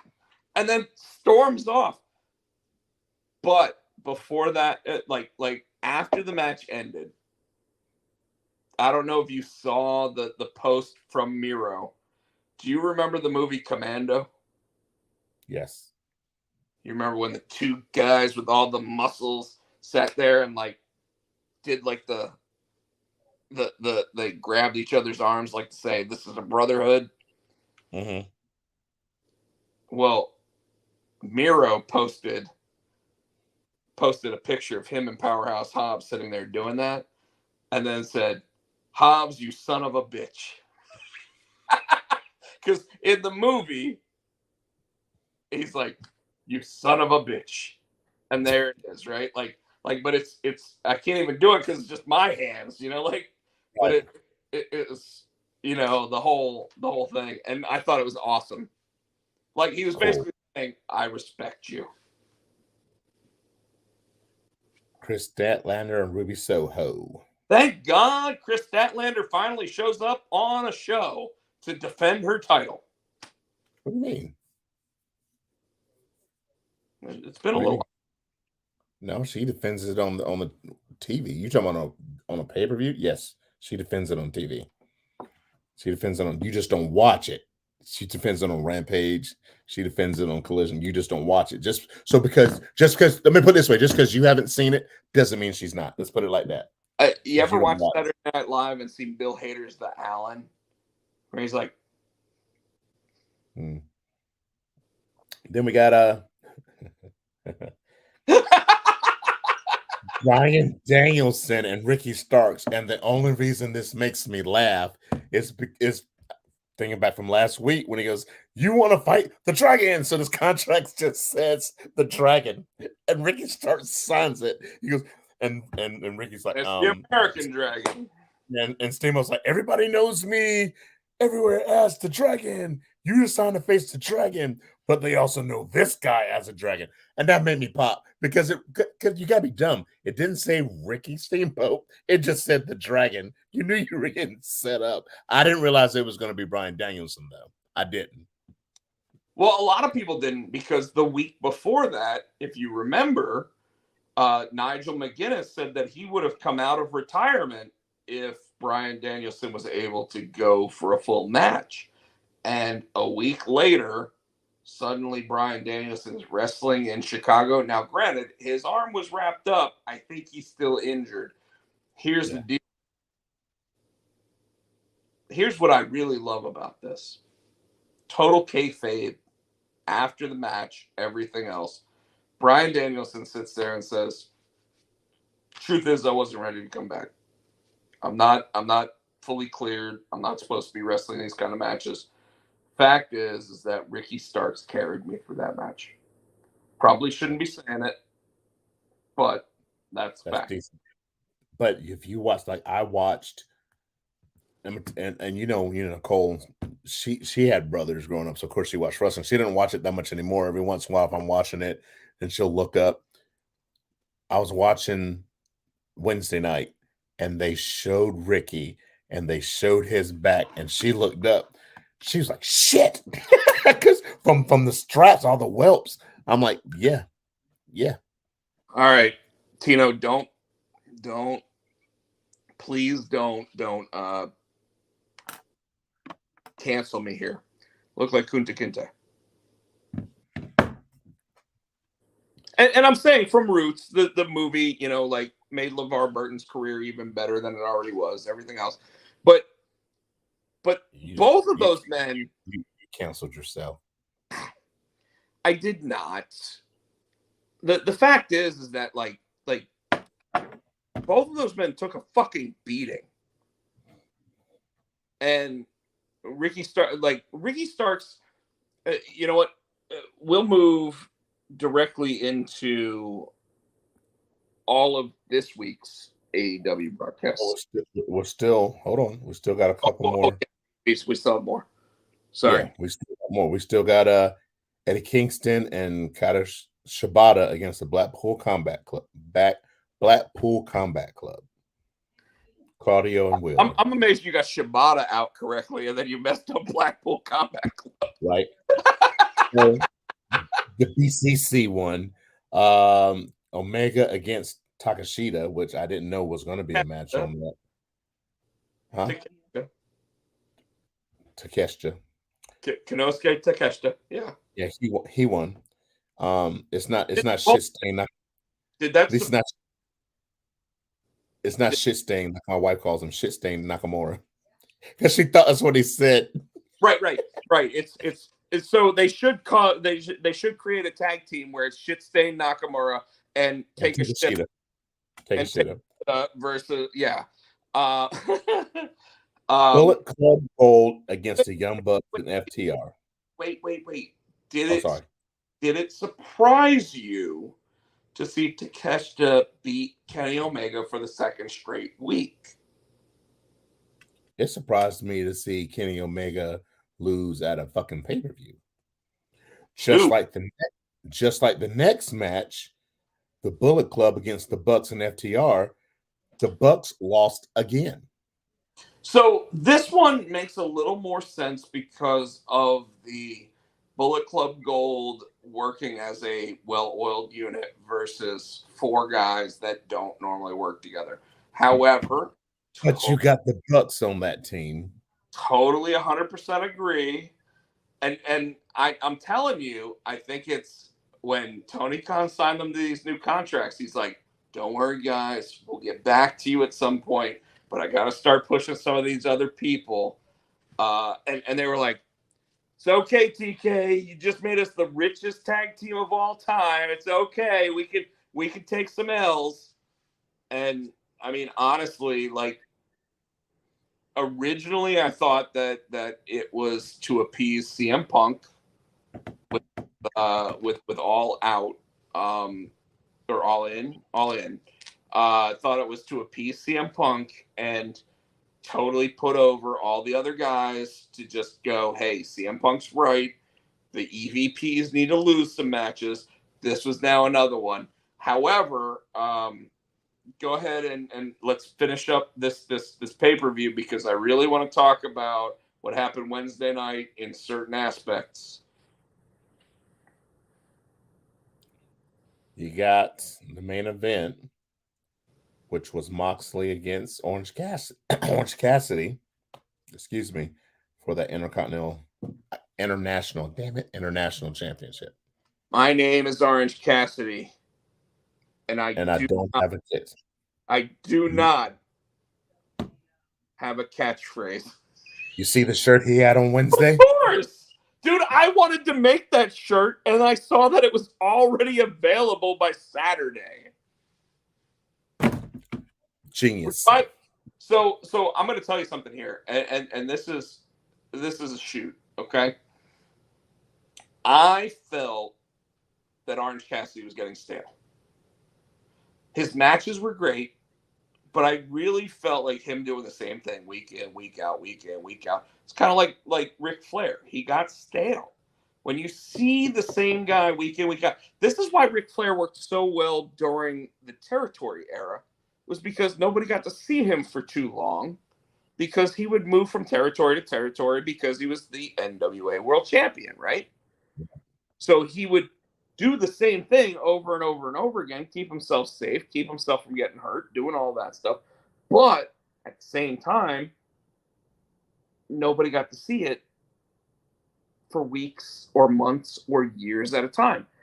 When it comes to Orange Cassidy, it's the same thing over. Now, I'm not saying that it's not over with the crowd, but it made me think that Tony Khan sat there and finally went, and by the way, I think this really goes back to last week's Dynamite or Collision. I can't remember which one it was.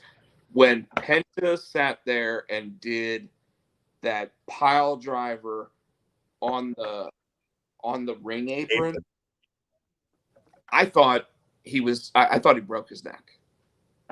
I legitimately thought he broke his neck. I was like, don't even continue the match at this point. He did. He got the win. And I really think, between you and me, Tino, I think that when it came to Sunday's pay-per-view, was it Saturday? Sunday? I don't know. Whatever day the pay-per-view was. Sunday. I think Orange Cassidy was told, hey, you need to take time off and you need to heal. Regardless of if he went to the doctor. Also, I was reading somewhere, I read somewhere where I think, because you're right, he's getting stale and now he's changing, and I'm Orange Cassidy, I don't have a catchphrase. They're pushing him to the main event. Because even John Moxley said he laid his shit in a little stronger, because he's looking at, hey, if you want to be with the big boys, he was testing, and he said that Cassidy passed it. So this is a perfect lead into this. Wednesday night, AEW Dynamite starts with Orange Cassidy in the ring, and he sits there and he goes, they told me to stay home. Now, they told him to stay home because I'm telling you, he's hurt. He's hurt. How many times did he defend that title week in, week out? You know what I'm saying? He said he had 32 defenses, right? And even if he's being careful being a shoot, spots like you were just talking about, taking a fucking pile driver on that apron, he was doing that crazy stuff because he is trying his best to give the people their money's worth. Dude,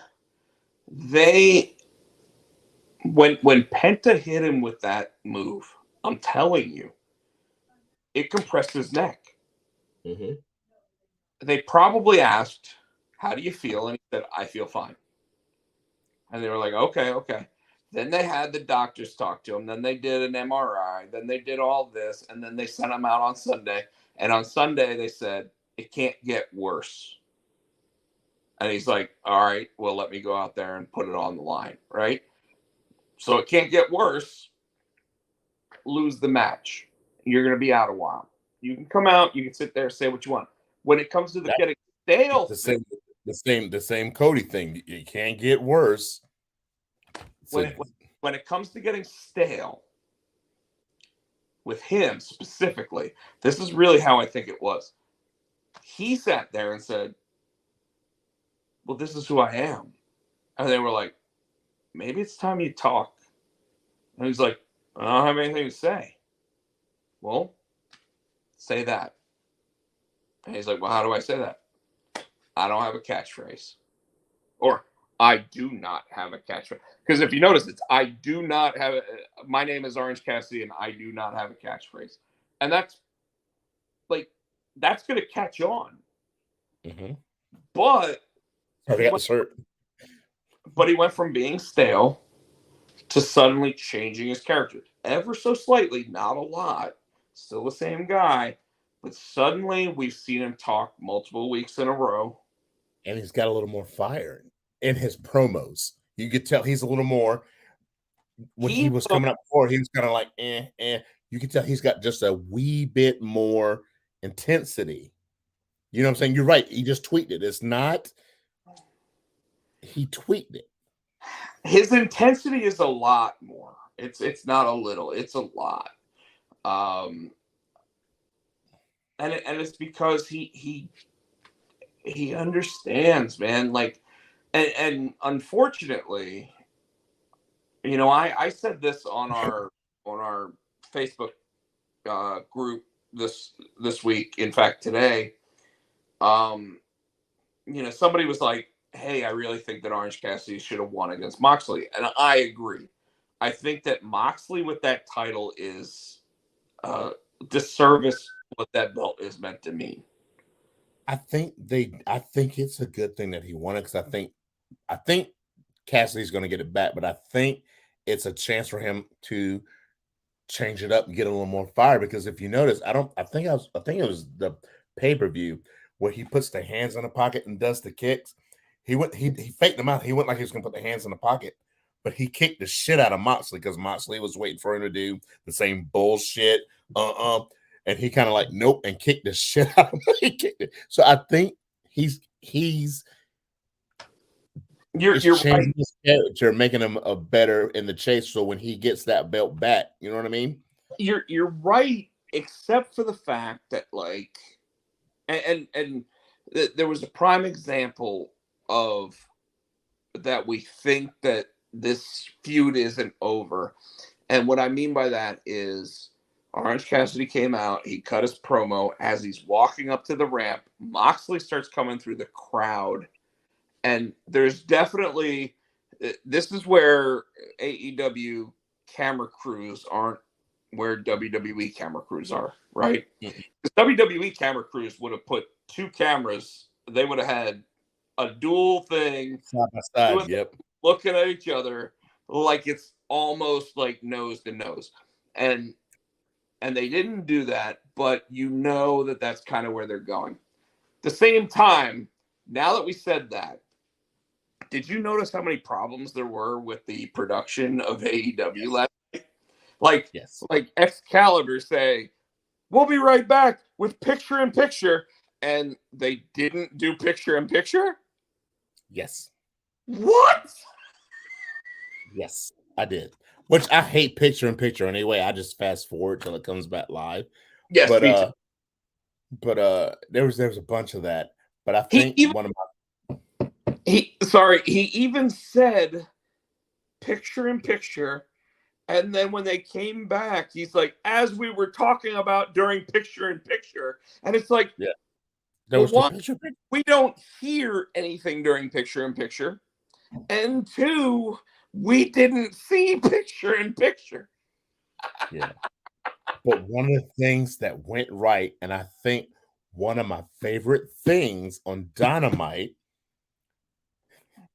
is Renee Paquette and Tony Storm. I think I sent you this. No, I said it.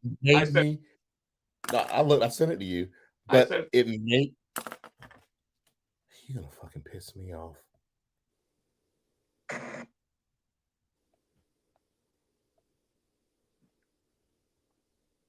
No, bitch, I sent it to you. But anyway, it made my day because, first of all, Tony Storm is playing this deranged, out there personality, but the shoe, and Legend knows where I'm going. She goes, and head up, tits out, and watch the shoe. Now before this past the weeks By the way, before, brother, the just weeks want to let you before, know I that was sent it to me. you first. Hold on, hold on, hold on, hold on. Here it comes. Here it comes. Ready? There it is. I sent it to Okay, you. so it's the dog. It's shining on your ass one time. How many times you send me shit, and I'm like, I sent it to you. No, you didn't. And you scroll down. Yes, you did. Fuck Well, you, Rob. I So just like I was saying, I just want to tell you that like this I was time saying. Anyway, I sent it and no, I don't interrupt you. I'm watch trying to the tell my story. shoe. We're past you, bitch. So Watch she said, the "Watch shoe. this shoe," and Renee's like, "What?" And I'm setting this shoe And comes out of nowhere. She chucked it at her. I'm gonna tell you, I don't like this version of Tony Storm because it's after she won the women's world championship, and now she's like, I'm just a joke. But I love the fucking shoe. Dude, no, I think this is a nuance to her character. You know how they've done these crazy, characters who were crazy before. Yes, Legend, I saw that. They've done, Al Snow lost his mind. All these characters that lost their mind. I do like this version of Tony Storm. I think it can make her more when she gets back more dangerous. She's more unpredictable. She's crazy. You know what I'm saying? I mean, at least this week she warned Renee of the shoe. Watch It's the been like shoe. 7 weeks in a row, and but She just burst it. this week Renee heard watch the shoe, and she ducked and she goes, "Come on, really?" No, she looked confused at first, and then she saw the shoe coming. At least Tony Storm still hasn't Warned her. like she's gotten close a couple times. She's gotten close a couple times, but she hasn't. I'm waiting until like Tony Schiavone takes a shoe to the nose. Like I'm that's waiting. I'm waiting for somebody to catch the shoe to the face, I not would knowing. No.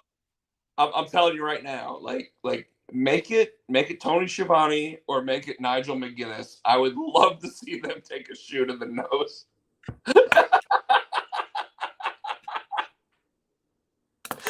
And Nigel, the thing about Nigel is he would be there and he'd be like, I totally deserve that. I am so sorry. That was Yeah. my bad, Tony Storm. So I'm trying to think, if anything, of I like. So it's a couple things, and it's just a couple of small things. I like that. I like when they did the graphic of the upcoming people for the tournament, and they had a picture of the dude from Best Friends, and they had a picture of Roderick Strong, and they had the fucking neck brace. He had the neck brace on. He came out and fought the match, and then after he won, he put the neck brace back. Like this. The little things crack me up. Dude, even when that match started and Roderick Strong was sitting there like this, and they took the neck brace off so he could wrestle the match, and he's like, like it was. But him, the neck brace and the glasses, that kills me. So my question to you is, obviously this tournament, because we got that really good promo between Joe and MJF, And I was about to go back to that promo because and that was we promo. will, but is this meant to be like, is Roderick Strong versus Samoa Joe going to be the finals? Hold on, let me ask. You're already like, no, because it will mean something to Adam Cole watching Roderick Strong get beat down the way that he will. And that's what I was gonna say. Yeah, because I'm thinking Joe's gonna win this tournament. I was thinking somehow because at the end of the Joe MJF promo, and Joe worked on the neck, and they took MJF away, and he was worried about his neck. Adam's following him, and then here comes Roddy with his neck brace. Why are you worried about him? You're not worried about me. That's why I think Joe's going to go after MJF, and Roddy's going to have Cole's going to have to deal with Roddy. Why don't you break down the entire MJF versus Samoa Joe segment, because it was an amazing segment. From what like I said, it's so many parts in that, and it's hard for me to remember everything. But I know that Joe. Do you know how many? Go ahead. Do you know how many WWE references there were during it? Yes, and that's what I was going to say. It's so many. You know, he was like one of my favorites though, and it wasn't even a WWE reference when MJF was like, you know, you're so fat, something about an ice cream truck, and Joe's like, well, the last time I was with an ice cream truck, I was the biggest star on that other network, talking about Twisted Metal on Peacock. Well, he said the other company's network. Yes. So it was still a WWE reference, and you're absolutely right. And then MJF said something about he not wriggle out so bad he went back to NXT, and he actually said NXT, which I was like, whoa, damn, you know. And then, you know, he was talking about how Joe put him down when he first came to the WWE. So yeah, it was WWE heavy, which it surprises me because WWE would never reference competition like that. Not never. Because if you know, Cody has sat there in multiple occasions and dropped.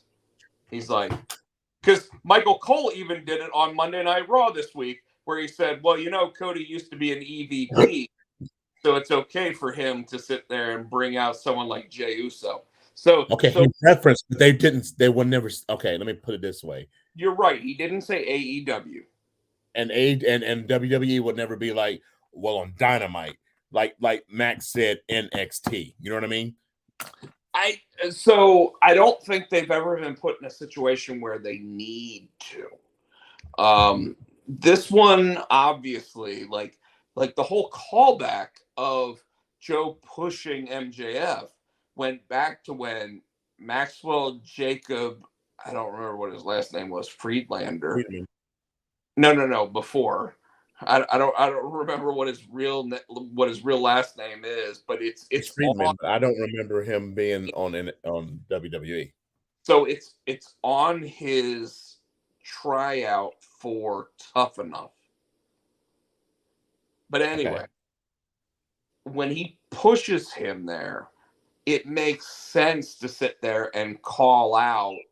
Now, and unfortunately, this is one of those moments where AEW reminds everybody that they're okay talking about the competition specifically because they're number 2, and that's why they do it. At the same time, they did it in such a way that it made perfect sense. Yes, yeah, Legend. He was just as WWE security. He was wearing a yellow shirt. He got pushed by him, and then immediately after, Joe went to the ring as NXT champion and did his thing. This was Joe's first stint with NXT, not his second stint with NXT, obviously. But the whole thing from AEW standpoint was Joe kept calling him kid. Yes. And MJF did not like that. And MJF said, keep it up, and I'll tell you how much of a kid I am. And before you know it, it got to the point, and if you want to talk specifically about anything that they said to each other, I mean, it was heated, it was good. I can't describe it in words. I would just say watch it. But I loved how Joe sat there and said, you want me to just sit there and not get my title opportunity, and I'm not going to do that. So go ahead. I'm giving you your exit. You're able to leave. And then, of course, as MJF was like, all right, I believe him. and I just want to point out one of the things that I really do like is that this is the exact same MJF, the exact same as last year's Grand Slam MJF, when he sat there and said, "I'm your scumbag. I'm this guy." The only difference is that now he has a friend, but yet this time we believe he actually is everything that he says he is in terms of being the baby face. But last time, if you remember, he went halfway through the promo at Grand Slam, and the other half of the promo, he was like, "Fuck you guys.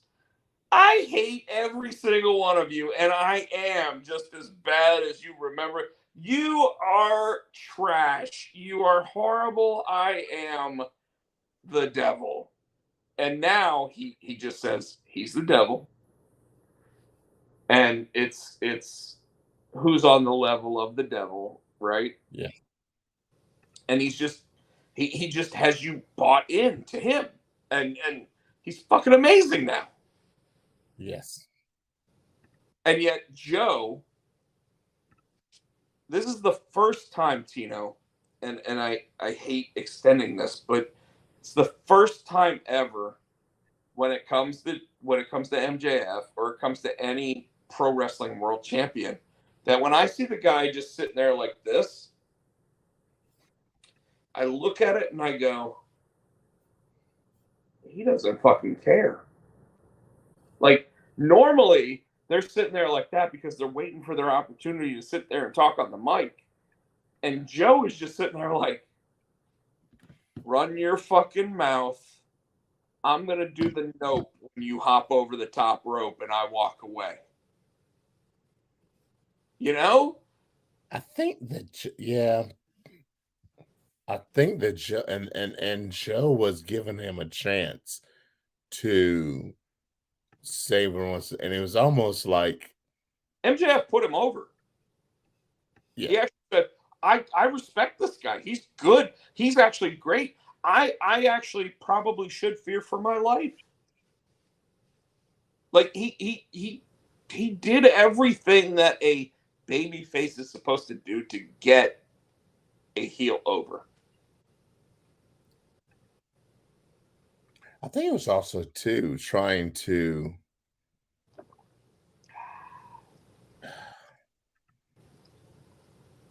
see what MJF had, almost. You know what I mean? He's giving him a chance to, all right, kid, give it your best shot. You know what I thought when I saw the two of them in the ring together? For real? What's that? I legitimately looked at it and said, this is the first time that MJF is going up against equal on the mic. And I wasn't saying that because I was drinking, because actually last night I was completely sober. Unlike tonight. But but last night I legitimately sat there and said, Joe is the only other guy that can go toe to toe with him on the microphone if it's not scripted. No CM Punk, no Eddie Kingston, no nobody else. Joe is the only guy that can do that. And you can look back at 15 years of Impact, WWE, NXT, whatever the case might be, and you look at when they just let Samoa Joe go, and he's the one guy that can sit there and really do it. And here's where I think it's interesting, is that CM Punk knew that. And CM Punk was the guy wanting to work with Joe because he knew he could get the same thing out of Joe that Tony Khan now is getting out of Joe and MJF. Does that make sense? Yes. And because of that, like because CM Punk was always good on the mic. But there were times when somebody would say something to him and he'd be great on the mic. When Joe would sit there and talk about Kevin Nash or Kurt Angle or Sting or anybody else, that motherfucker was brutal on the microphone. I've literally been watching YouTube videos of old Impact stuff because it just pops up on my thing and it's like Samoa Joe trashing this guy and it's like, fuck yeah, I'm gonna sit there. And the fact that Samoa Joe has never been a top level world champion, and this is why I think they ought to take that Ring of Honor TV title, because there is no Ring of Honor TV, and merge it with MJF's AEW World title. I think that's what they ought to do with it. I think that the AEW World Champion should have to sit there and use the title on both Ring of Honor World or pay-per-views as well as AEW television, just because it's all one company at this point. Stop fucking around and playing with it as two different companies, unless you're going to make it an NXT and an AEW type thing. Yeah. So, anyways, let's get a WWE because it's almost 2 hours in. I know, man. It's been a good show, but yeah, we've been going long. I gotta be up at 5. I know. Payback. It was an amazing fucking show. You don't have a banner. Okay, you don't have a banner. I don't. Well, I have this. Here you go. Boom. It started with a cage match between that could be match Chris of the year and Becky. Trish Stratus. First of all, she did everything she never got to do in her first run, because she was WWE back when Trish was in there. It wasn't like it is now. No. Yeah. Trish Stratus showed her ass. She showed up and showed out in this without showing her ass. Yes, this you text me and you were like, I have no words for this match, man. This match was fucking phenomenal. That's all I'm gonna say. So if Trish Stratus never wrestles another match, and I think she will, because I think they alluded to her versus Zoe Stark. I think there's still a little bit more with Becky Lynch if they want to do a WrestleMania match, whatever. If she never wrestles another match, this was not just the icing on the cake, Tino. This was the Grandmaster cake design, fucking beautiful. Like she and I'm going to tell you right now, it wasn't because of Becky. Becky was a good. She was a good dance partner. Yes. But Trish, legitimately, I mean, she has never been put through so much hell. I'm amazed this wasn't a Hell in a Cell match. Honestly. I can't. I can't. You know what I'm saying? It was 100% Stratusfaction. That's the only way I can say it. And I hate using that type of stupid line, but the fact of the matter is, it wasn't even that. It was the callbacks. It was the little things. It was Trish doing the Widow's Peak. It was Becky hitting the twist of fate. It was those little nuances and the callbacks and the kind of tip of the hats. You know what though? that's where you have to give Michael Cole and Corey Graves all the credit in the world, because if they hadn't mentioned that Widow's Peak and that Twist of Fate had been used in the very first ever women's cage match, it never would have, like, somebody would have found it online 6 months later and like, did you guys notice that it da da da da da? But Yes.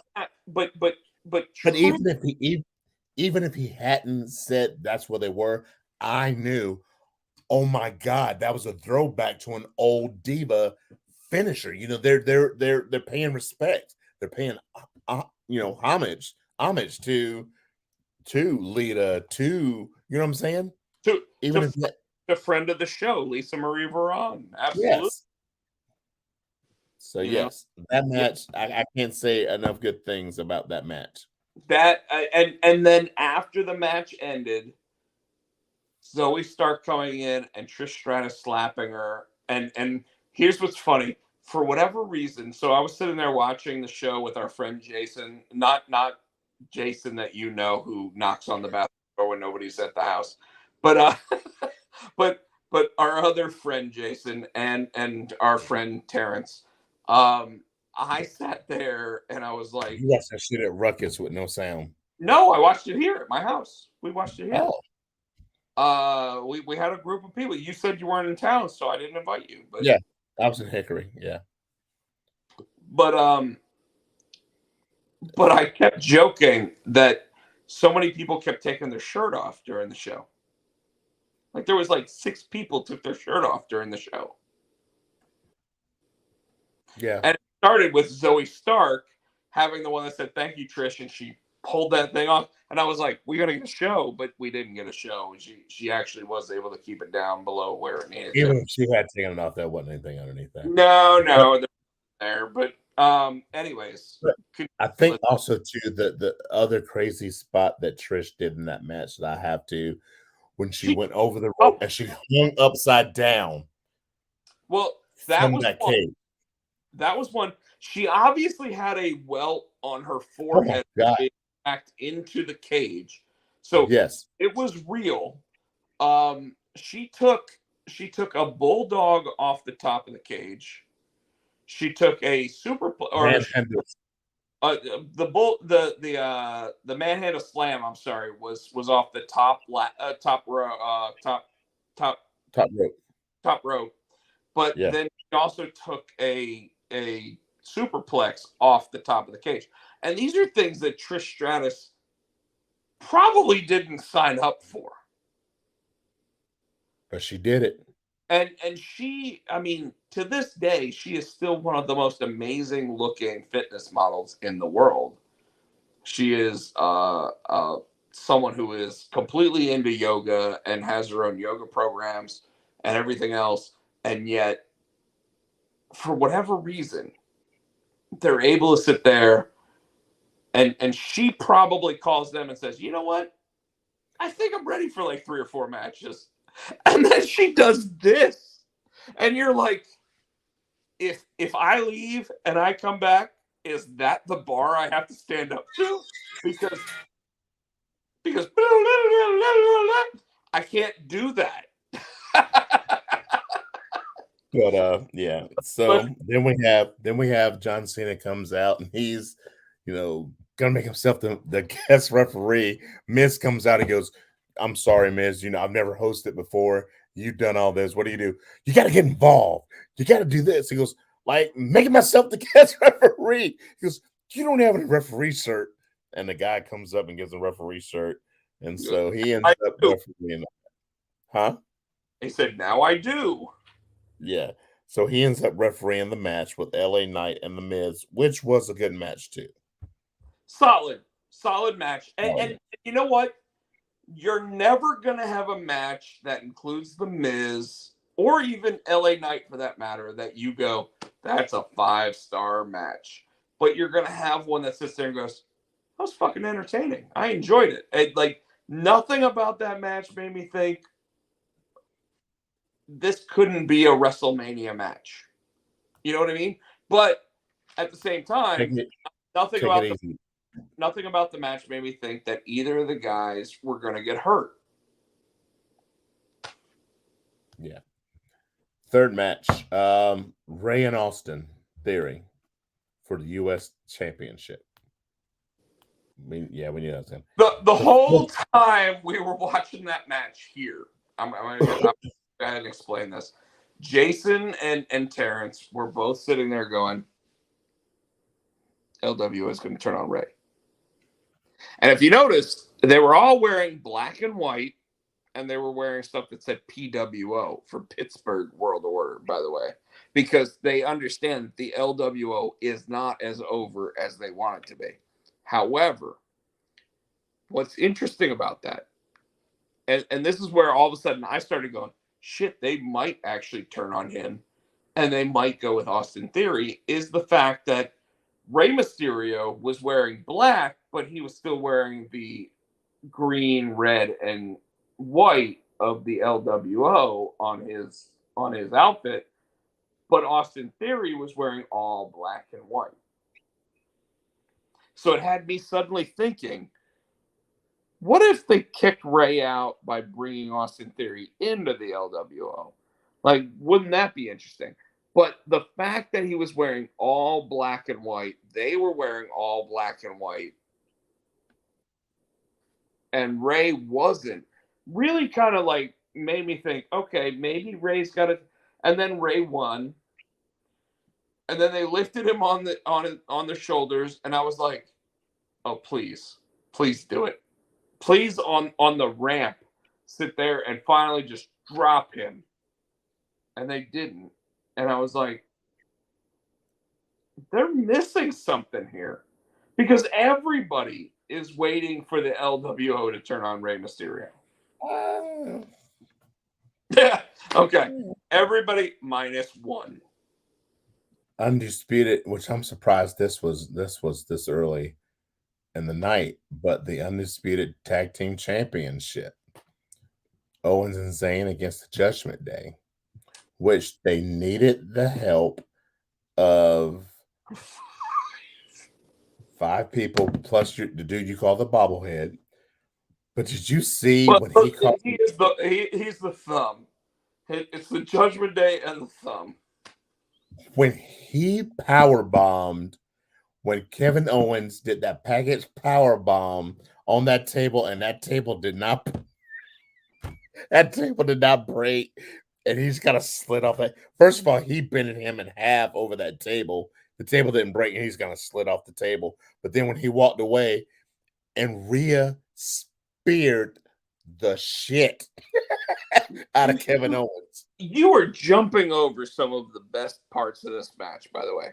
Let's go ahead and talk about how random, because it's 2 hours in. It's damn 10:30. I know, but we have to talk about it. Randomly, Kevin Owens and Sami Zayn disappear, and as the Judgment Day get ready to come back, because they're in Pittsburgh, and Sami Zayn and Kevin Owens are Canadians, which means they know all about hockey. They're wearing Mario Lemieux and Sidney Crosby jerseys, and they immediately look like they're starting a hockey fight. They're literally using hockey sticks and gloves. And the best part was they had the gloves on, and they threw the gloves off to start the fight. Yes. It was phenomenal. And by the way, not something I think you would have ever seen while Vince McMahon himself was actually writing the programs. Now, I could be wrong there because Kevin Owens and Sami Zayn can actually talk to Vince McMahon, but I don't think that would have ever happened. Also, I think that the reason why Kevin Owens was wearing that jersey was because I think they actually patted him a little bit, because I think he still has the broken rib. Yeah. And he took the nastiest bump from a WWE match I've seen in a long time, Tino. When he jumped off and did the swanton through the table, it looked like his back legitimately hit the floor. his neck and his head hit the table and cracked the table. But otherwise, it looked like everything else hit the floor. And I was amazed he finished the match. Now, granted, talk is that he was backstage at Monday Night Raw, but I don't know, man. Like, I would have told him, hey, go the fuck home. Go rest up. We need you for Survivor Series. Like, go away for a month, man. Just chill the fuck out. But I'll tell you, it was crazy to watch that match. So that match and the Trish Stratus match. By the way, the Trish Stratus match, as it happened, Wade Barrett and Michael Cole both said you might be watching match of the year, and for fuck's sake, I believe them. Now, granted, this is a week after the AEW All In London, where they're saying broke records and did this and did that, blah blah blah, and Dave Meltzer is probably giving like 7, 8, 8.5, 9, 15 fucking stars for matches. And I'll tell you right now, that Trish Stratus versus Becky match was a 5-star fucking match. But almost immediately, we got a couple matches after, and we got the Kevin Owens, Sami Zayn losing to the Judgment Day in probably. How many stars would you give that match? Which one? The Kevin Owens versus Kevin Owens, Sami Zayn versus Judgment Day match for the tag team titles. Was it not the most entertaining match you've watched all year? Yes. Like, no matter what else you've watched, no matter how much blood Jon Moxley sat there and poured out while he was playing Legos, it was the most entertaining match you saw all year so far, was it not? I agree. So I don't give a fuck what Dave Meltzer sits there and says. Right now, my 2 favorite matches of the year, when it comes to women's matches, it's definitely the Trish Stratus versus Becky Lynch match and that tag team match where I was shocked to see KO and Sammy actually lose the belts. I did not expect that. I think I did expect that because I think that by those 2 being the tag team champions, that's going to add more friction. Well, a lot of people think that KO versus Sammy is a WrestleMania top tier match next year. No, not only them. I'm talking about Balor and yeah, Balor and Priest. Yeah. Although I still think that JD McDonough is going to get brought into the and you know what? Definitely. Let's keep going with the pay-per-view. All right. So I gotta be up. I think we can quickly get through it. So the New Day. Then we have the women's match with Rhea and Raquel, which was a good match because Raquel took it to Rhea. And like I said, Raquel, she didn't win. She's getting another shot. But there's not many people, and we talked about this last week, that I see as being believable, as maybe giving Rhea a run for her money. I don't see it being Candice LeRae. I think I said last week the only people I really see would be Raquel. I can see Shayna Baszler. Ooh, yeah. Yeah, and I said Doudrop. I think I said Doudrop or Piper Niven. Piper would be good. I'll quickly say this. I think that when it comes to when it comes to Mommy, I think that she's looked at as possibly the women's Roman Reigns right now. So it might be years before we actually see somebody overtake her. At the same time, I think that if you move Shayna Baszler over to the other program, it really enhances Shayna. I love the fact that Shayna's sitting there saying, "I already took Ronda out because she wasn't that good." I think, and I want to talk about that match she had with Zoe well, when we get done with this. When we get done with this, last match is the heavyweight championship. That's Seth and Shinsuke. I thought that was a decent match too. it was fun. It was a good match. It really led to everything. I kept saying, interestingly enough, I kept saying until we see that little copyright thing in the bottom left corner, the match isn't over. Mm-hmm. Because I wanted to see Shinsuke beat down Seth Rollins, and apparently after it went It went off the air. he did do that. So I was like, what the fuck? Like, you could have left it on the like everybody sitting at my house. There was only three of us, but there were three of us, and all three of us were like, why is Shinsuke just standing next to the commentary table? we kept asking. We were like, why is he doing it? And then he apparently found. Let's move right in to there we go. Yeah, let's WWE do that. programming. Raw and NXT obviously were the big ones this week. So one thing I do want to point out is after Becky Lynch did win at the pay-per-view or PLE, Tiffany Stratton came out and she goes, "Hey, I wanted to apologize for saying specifically that I wanted to model my NXT championship after previous NXT champions, and I said Bailey, Charlotte, and Becky Lynch, and I want to apologize because you were never an NXT champion." And I fucking loved that line, by the way. And then Becky was like, "Why don't you go ahead and get out of here?" And she's like, "Okay, toodles." And she did it like she had no idea that Becky was mad. Yes.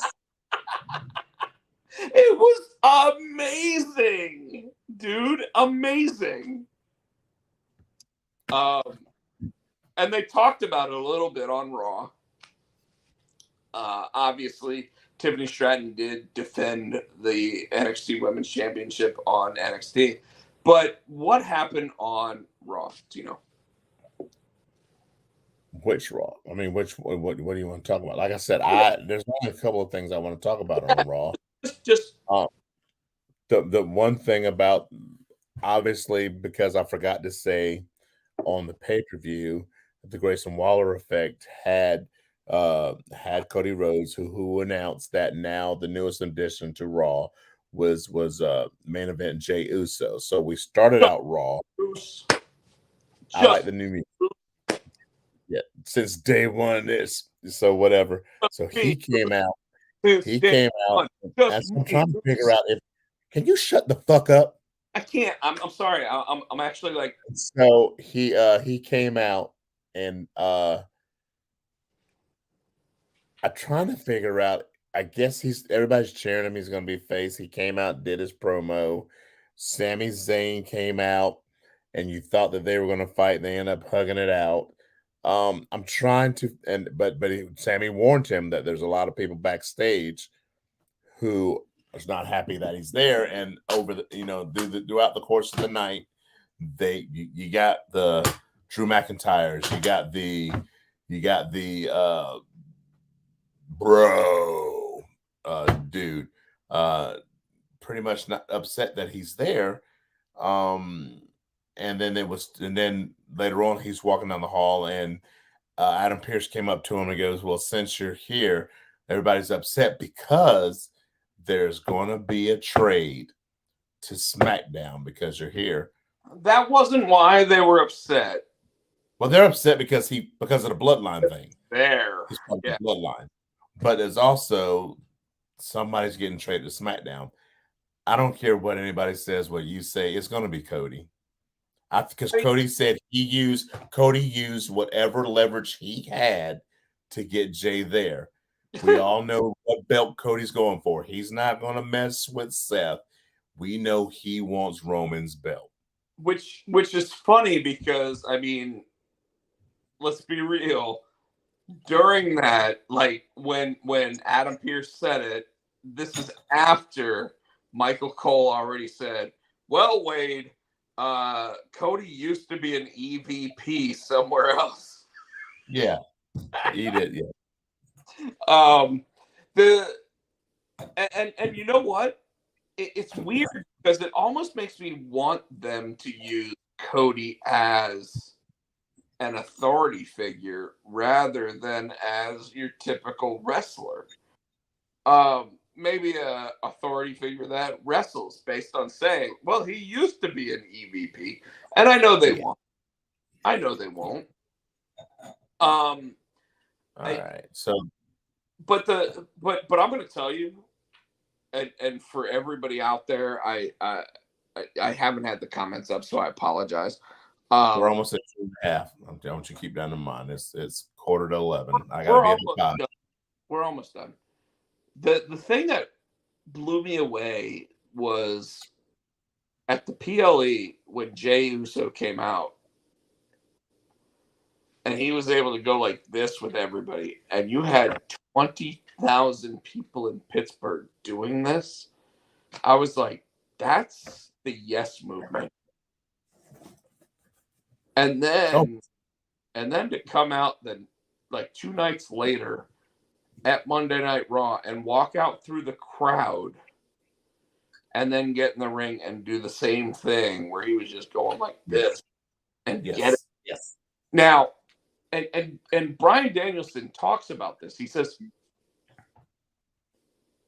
to get a crowd to follow a chant or follow a arm movement or whatever is one thing, but to be able to that over is an amazing feeling and an amazing thing because people are afraid of hitting each other in the crowd. So with Jey Uso just having people going like this, you can do that and not touch anybody. So it's already built for the crowd. I mean, I don't want to discount the Sami Zayn moment either because Sami sat there and said, I'm so proud of you for leaving the bloodline. I'm so proud of you for leaving SmackDown. I'm so proud of you for all of this. And then he went to put his hand out for a handshake. And he got out of the ring, and Jey Uso legitimately looked at him and said, Sami, come back. And Sami back in the ring, and he goes, that wasn't very Usi of me, was it? Yes. And he put his hand out for a handshake. And when he said that, Sami didn't even go for the handshake. Sami just dove in with a fucking bear hug, dude. And that crowd ate it up. Erupted. And I'm going to tell you right now, I saw something on Bleacher Report that I thought was absolutely amazing. It said, no fans love a hug more than wrestling fans. and you think about that, you're like, wrestling fans, it's true. They hate hugs. And yet all like the Jericho versus Sammy Guevara thing, we're sitting there going, hug it out. And this week they did not hug it out. But Sami or Sami Zayn and Jey Uso did hug it out, and they hugged it out fucking great. What was the main event? Let's just cut It was off it was Gunther and Gable for the Intercontinental belt. 3 days before Gunther was the longest reigning Intercontinental Champion of all time. So Tino, break it down for us.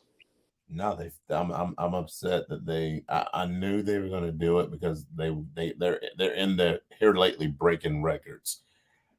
It was a match. It was a great match. It was a hard hitting match. They beat the shit out of each other, but it wasn't Gable's night, and I think it should have been. You know what was the heartbreaking part of this match? What's that? You know what it was. The fact that when that match got over, they showed Chad Gable's daughter, Crying. who was not smartened up, quote unquote, smartened up to the business, and watched her dad lose when he is the first man to beat Gunther on the main roster. And by the way,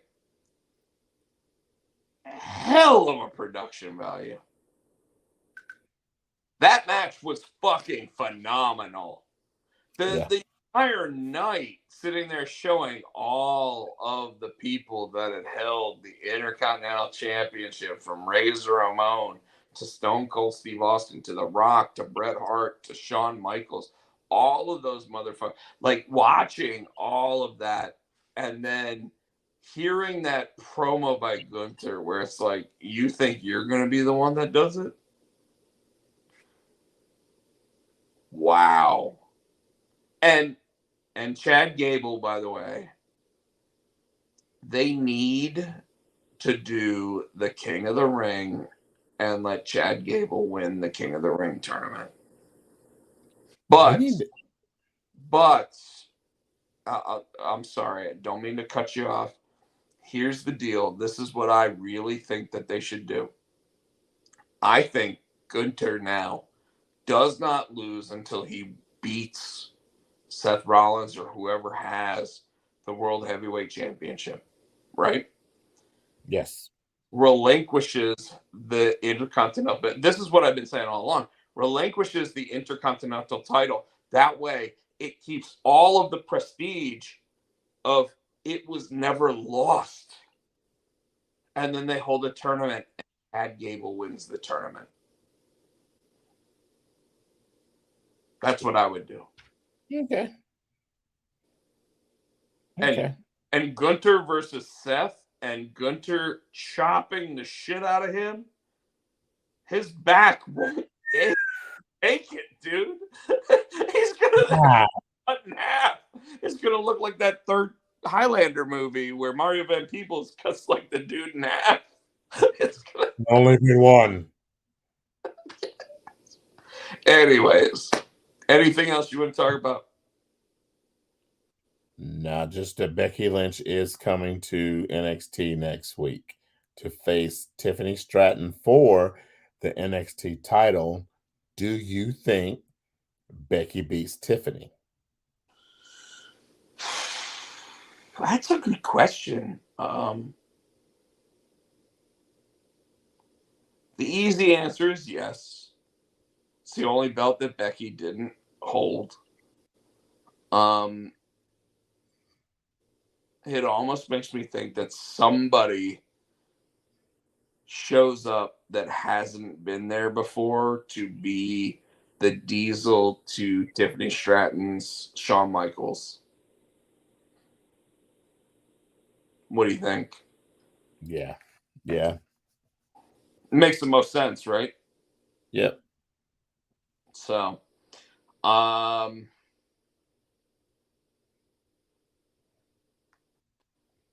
yeah, I got nothing else, man. I got nothing.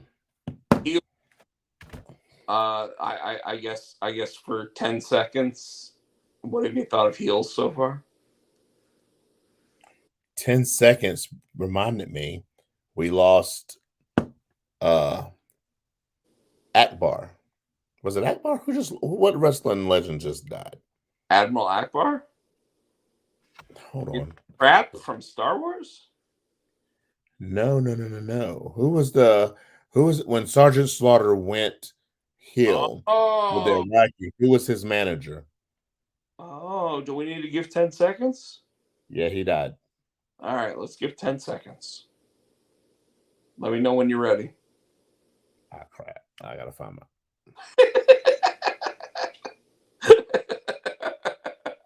This is how important he was to pro wrestling. No, seriously. It's important. All right, ready? Yes. No, not 10 minutes.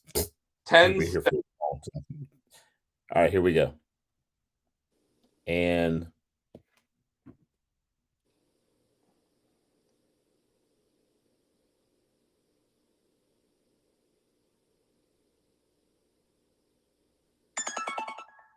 that's all you get. I love when that thing goes. It's like, wait, was that really 10 seconds? So, Hills. It got me again. I sent you a message saying the last 5 minutes wrecked me, and it did. Like I'm trying to remember. The whole his dad going to meet Ted Turner and then what got me is when his mom called Wild Bill, because Dr. Wild Bill had that script. We're breaking kayfabe and we're just going ahead and shooting here. Okay, I'm not gonna tell everything, but when the mom called Wild Bill, his reaction, he didn't know what to do, and then he just sat there and just lost it. That got me. So what wrecked me was the fact that entire conversation that he had, Tom and Bill, right? Yes. Tom sat there and was like, "We are friends," and he goes, "Bill or Tom, we haven't been friends in this many years, and you owe me 400 and something thousand dollars." And it was after Tom started looking at the script and trying to sit there and give him better options. And he wrote all of those different options down. He rewrote the script, and then Bill sat there and said, "Can we do one more? Just so that I feel like I gave everything." And he speaks Tom's words, and they all look at him and go, "Holy shit, Bill, that was amazing." And after the last 5 minutes, I'm sorry, you were like, and then after that, he gets the phone call from the wife, and the wife is sitting there saying, "Tom's no longer with us." And but that wasn't the last 5 minutes of the show, was it? it really was. Like the last 10 minutes. But the show ended with Bill on the phone hearing he's no longer with us. And I lost it. I was like, oh. And then tears just started coming down my eyes. And I'm watching this at like midnight, like I gotta go to bed. Why I can't have tears coming down? Like what the? But because folks, just so you know, I literally sent Tino a message at like 12:30, and I was like, I can't believe how I feel about this. Like, I don't like the fact that it's not necessarily dealing with all of the stuff that's going on right now in the show, but knowing people that have passed away. I mean, hell, last week we talked about my buddy Justin again. Knowing people that have passed away and everything else, it just shocked me to see them sit there and make it seem like Tom was really reaching out to Bill, and Bill was like, "You owe me fucking money." Yeah. And then after Tom dies, Bill sits there and he's like, "Oh fuck!" Like he was reaching out, even though I didn't think he was reaching out. You know what I mean? Like dude,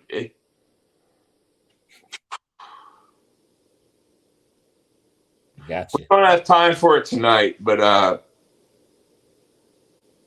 we can look at other stuff in the future. By the way, Billions as well. Billions has really taken a turn. Obviously, they've got like 6 episodes left for the rest of the season. So, yeah. Go ahead and tell everybody how to reach us. All right, you can catch us on the. I'm used to saying the Twitter, but now it's X. He is I'm Who Fan 91. Anything He is else? Hot Check. We're the Potsy and Tino on Facebook. We're Potsy and Tino Show. You can reach me on the Insta. I'm SC Tino. He is Rob Potcheck. Yeah, I think he's Rob Potsy Potcheck. He's a bunch of different shit. You can catch us on Rob Potsy Potcheck. Yes. On the TikTok. What are you? Rob Potsy Potcheck. Each and every week, you can catch us right here on the YouTube channel, the Pots and Pan Network. We want you to like, subscribe, buy our shit. We want to say thank you to Adam's House Cat for the wrestling song. You can buy that on iTunes for 99 cents, 99. Anything else? We want to thank everybody that might have joined us on the Facebook page tonight. I was checking. I didn't see anybody making comments or anything. I was keeping an eye on that. I unfortunately think that the way that we do this on StreamYard does not necessarily allow for those, at least the way that it used to. I'll try to figure that out, but no. Thank you to our guys who were having the extra conversations in the comments section. It was great to have you guys on. Joe Lowe, the great legend, and Chris Barrett, if not thank others, you guys. Thank you so much. Seriously, we do this because of you guys. So we're so happy. We may try to figure out a way to get this on TikTok as well. But with that said, Twitch, go to bed. Yes. My Twitch that I'm streaming Starfield on is Rob Potsy Potcheck. And from there, let's go ahead and tell everybody, have a great night. We love you. And we'll see you soon. Yeah, dig it. Power.